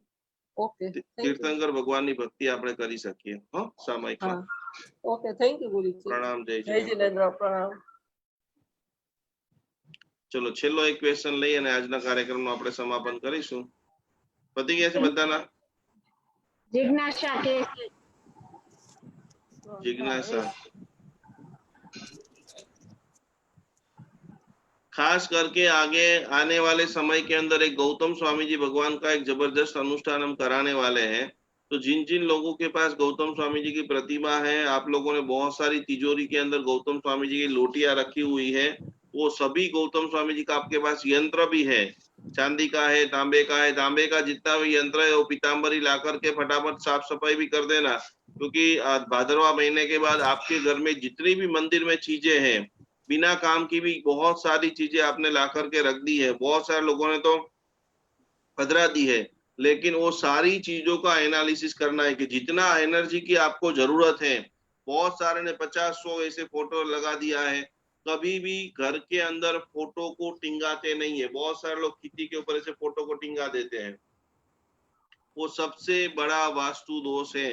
आज एक लाइन बड़ी लाइन लिख लेना कि पहले तो पूरे घर में वो चीजें होनी ही नहीं चाहिए। घर के अंदर कोई भी आप एक जगह फिक्स कर लो कि यहाँ पर ही मंदिर का पूरा सामान होगा। उसके अलावा पूरे घर में जितनी भी चीजें वो एक जगह पे आप एकत्रित कर लीजिए, और दीवालों के ऊपर कभी भी ऐसे फोटो टिंगाना नहीं है। दीवार के ऊपर फोटो आपको रखना है तो नीचे, उसके नीचे कोई ना कोई रूप से कांच की प्लेट लगा दो, पत्थर अपने लकड़े की जो आती है। जो भी व्यक्ति, वास्तुशास्त्र का ऐसा नियम है कि जो भी व्यक्ति भगवान के फोटो को टिंगा के रखता है, उनके सभी कार्य टिंगे हुए रहते हैं, एंड मोमेंट तक जाते हैं और कैंसिल हो जाते हैं। तो उनको सपोर्ट के लिए नीचे जैसे कांच की फ्रेम आती है, कांच का प्लास्टिक का पूरा ये आता है, तो वैसे वो नीचे बराबर आपको लगाना है। इसे टिंगे हुए सारे फोटो घर में चेक करना है, बिना काम के जितने भी है वो धीरे धीरे धीरे धीरे आपको कम करना है। और आसो महीने में आपके घर में जितने भी शंख है, जितने भी मालाएं हैं, वो सारी चीजों का पूजन आपको हम यहाँ से कराएंगे और सिखाएंगे, जो आप दूसरे लोगों को भी करा सकते हैं। ठीक है, चलो बोलो सुशीला जी, छेल्लो आखिरी प्रश्न तमारो। अनम्यूट થઈ જાઓ जिज्ञाबेन। जय जिनेन्द्र, बोलो। प्रणाम गुरुजी। प्रणाम प्रणाम गुरुजी। पूजाबेन प्रणाम। मैं कह रही थी आपने कल बोला था कि पिरामिड बनाना सिखाएंगे, तो वो बनाना बताया हाँ, नहीं। लेके आए सभी लोग। दो फोटो, बे फोटो सेटिंग કર્યું છે पूजाबेन। और ये गुरुजी मेरे पास ऐसा इतना छोटा सा है, तो ये काम का है क्या कुछ? ये श्रीयंत्र है बेन, पिरामिड नहीं है। अच्छा, पिरामिड नहीं है। ये श्रीयंत्र भी चलेगा बिना अच्छा, काम की। अनासक्ति के अंदर मैं आपको एक व्यक्ति का आज ही मैंने फोन में उनको समझाया, अनासक्त योग में ये बात है बेन कि बिना काम की चीज, देखिए ये छोटा सा पिरामिड एक व्यक्ति ने बना के भेजा है। अच्छा, ऐसा चल सकता है? ऐसा चल सकता है गुरुजी? दौड़ेगा, चलेगा नहीं, दौड़ेगा। अच्छा अच्छा। ये आकार जो है ना वही काम करता है। और गुरुजी ये पश्चिम दिशा अगर कटी हुई तो उसका क्या मतलब उपाय है? वास्तुशास्त्र की जो अपन ने वीडियो डाल के रखी है उसमें गुरुजी इसमें सबका उपाय है, लेकिन ये पश्चिम दिशा का नहीं है। हमारा कॉर्नर आगे का कॉर्नर, हाँ पीडीएफ पढ़ लिया गुरुजी। पीडीएफ में नहीं है, उसमें उपाय का नहीं लिखा हुआ ऐसा। उपाय है बेन, बाकी सब उपाय का नहीं लिखा, जिसमें किसी में चांदी की तार है, किसी में चांदी का सिक्का है, किसी में तांबे की तार। हाँ कोई बात नहीं, एक बार शांति से आप कल पूरा वीडियो देख लेना। आपको नहीं मिलता है तो उसकी जो पीडीएफ है, उसके जो प्रयोग का लिस्ट है वो मैं या पूजाबेन आपको व्हाट्सएप कर देंगे। ठीक है, चलो नेक्स्ट। और दूसरा एक पिरामिड दिखा है पूजाबेन, जो कागज के अंदर पूरा बनाया हुआ था, है वो पुट्टे का पिरामिड बना दिया सब लोगों ने अपने अपने घर में थर्मोकोल से। देखिए एक बहुत हमारे शानदार व्यक्ति ने पूरा पिरामिड बनाया, उसके ऊपर डिजाइन भी बनाई। ये पूरा पुट्ठे के अंदर, घर के अंदर और मंदिर में भगवान के पास में इन्होंने रख भी दिया। उन्होंने इसके अंदर संकल्प भी रख दिया है। इसको थोड़ा सा ऐसे ऊपर करके आपको जो भी संकल्प, अभी बहुत सारी एग्जाम भी आने वाली, एग्जाम के लिए, आरोग्य प्राप्ति के लिए, तो वो आप लिख सकते हो, उसको हील कर सकते हो उसके सामने बैठ करके। ये जो बराबर सेंटर दिख रहा है आपको, जहां पर ये डोरी बंधी हुई है, यहाँ पर 2 मिनट 5 मिनट 10 मिनट बैठ करके आप ध्यान भी कर सकते हो। बराबर, तो ऐसा आपको पिरामिड बनाना है और आपकी पश्चिम दिशा कट रही है, तो ऐसा कागज का पिरामिड बना करके आप वहां पर अभी रख दो। या अभी तो श्री यंत्र है, तो आप जो भी सिटी में रहते हो वहां से एक तांबे का पिरामिड आकर के वहां पर रख दीजिए, जिससे आपको नकारात्मक एनर्जी दूर हो जाएगी। चलो ठीक है। चिकना बेन શું કેવું છે? गुरुजी प्रणाम। हाँ, एक જ મિનિટ બોલો। प्रणाम गुरुजी। પ્રણામ। ગુરુજી મારે પૂછવું હતું કે આપણે જે તમે કીધું કે આપણે જે રોજ એટલે એમ કે જે વ્રતો આપણે ધારણ કરીએ કે આટલું વાપરીશ ને આટલું નહીં વાપરવું,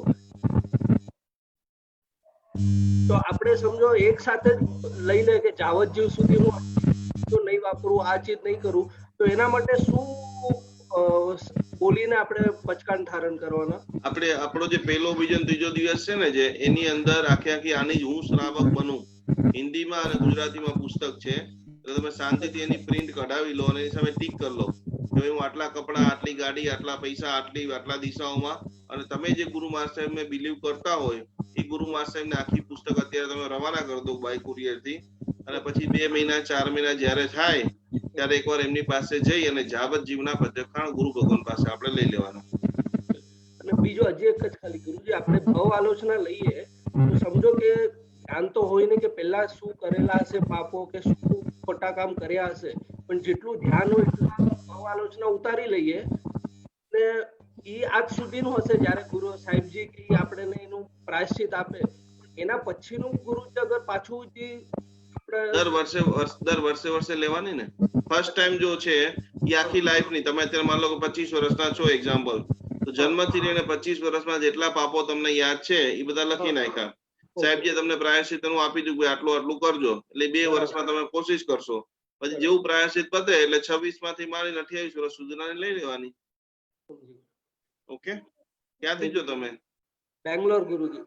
ખૂબ સરસ। કેવો માહોલ છે બેંગ્લોરમાં? નથી, એટલે આપણે આના માટે બધા ઘણા લોકો ઇન્વોલ્વ છે, પણ આમ કોરોના ના એના હિસાબે ઘણું ઓલું ખરાબ છે। નમો રેંધાણ। ચલો, ખૂબ ખૂબ સાતામાં રહેજો, બહુ આનંદ થઈ ગયો। બોલો ઈનાબેન, શું કેવું છે?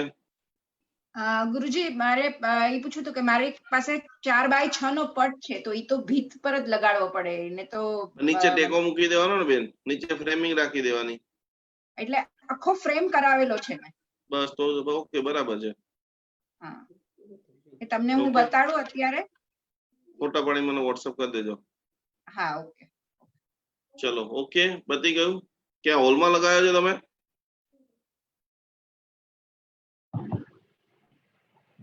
વોટ્સએપ ડાયરેક્ટ કરજો। ચલો, સાદામાં રહેજો। प्रणाम, जय जिनेन्द्र। लगभग શું નીલમબેન શું કેવું છે? जिनको भी बोलना है ना वो सब ईयरफोन निकाल करके बोले तो उसका तुरंत आवाज आ जाएगा। बोलूं? हाँ बोलो। बोलूं હું? हाँ જીજ્ઞાબેન બોલો। અચ્છા, મારી પાસે છે ને પાર્શ્વનાથ ભગવાનની મૂર્તિ છે, એને મેં આપણે એટ્રેલિક હોય ને એની અંદર આખું પેક કરીને બનાવીને લગાડ્યું છે દિવાલ પર, તો ચાલે? હું તમને ફોટો જોઈને કહેજો। फोटो मोकलशो, विशेष ख्याल આવશે। हाँ, गुरुजी फ्रेम और लगाने बीजा नंबर में एक चीज ये देख ले, जैसे मैंने आपको माला का बोला है उसी प्रकार से प्लास्टिक के कोई भी भगवान असर करेंगे नहीं। हमारे घर के अंदर रत्न के भगवान होने चाहिए, पत्थर के होने चाहिए, मार्बल के होने चाहिए, बराबर? या तो आपको रखना ही है तो खाली पेपर की आप प्रिंट रखिए, लेकिन प्लास्टिक जो है वो उसका काम करता नहीं है। हेलो, भले आपने फ्रेम बनाई हो, मैंने सुन लिया आपका, लेकिन उसके अंदर जो भगवान है वो यदि मार्बल के होंगे, बराबर, या कोई भी धातु के होंगे तो चलेगा, प्लास्टिक के होंगे तो आपको इतना बेनिफिट नहीं देंगे। आप मुझे व्हाट्सएप कर देना। चलो, ओके, सभी लोग साथ में रहना। बहुत बहुत आप सभी को प्रणाम, नमस्कार, जय जिनेन्द्र। कल वापस मिलते हैं। बहुत सारे लोगों ने पूजन की तैयारियां कर दी है, सामान लाना स्टार्ट कर दिया है। नारियल का पानी का बहुत सारे लोगों ने उसका प्रश्न पूछा था। લીલા નાળિયેર, બરાબર, જેવા હોય છે તરોપા જેને આપણે પીએ છીએ, એના જેવા સૂકા નાળિયેર, જે છોતરા આપણે ઉખાડીએ છીએ, બરાબર, तो छोतरे वाला नारियल आपको लाना है। छोतरे वाला नारियल फिर से ख्याल से आपको मैं बता देता हूँ, दो जो है जो लिस्ट में लिखा है वो ध्यान से समझ लेना, बराबर है पूजा बेन? हाँ નાળિયેર લખ્યા છે ને એટલે ચડાવીએ આપણે જે શ્રીફળ કીધા છે ને, શ્રીફળ છોતરા વાળા શ્રીફળ। હા છોતરા વાળા। ચલો ઓકે, બધા લોકો સાતામાં રહેજો। પ્રણામ, જય જીનેન્દ્ર। પાછા આપણે બધા કાલે મળીશું। સ્વસ્થ રહીએ, મસ્ત રહીએ, જિંદગીની નવી ઉર્જાને પ્રાપ્ત કરીએ એ ભાવ સાથે જય જીનેન્દ્ર। પ્રણામ, નમસ્તે। જય જીનેન્દ્ર, પ્રણામ।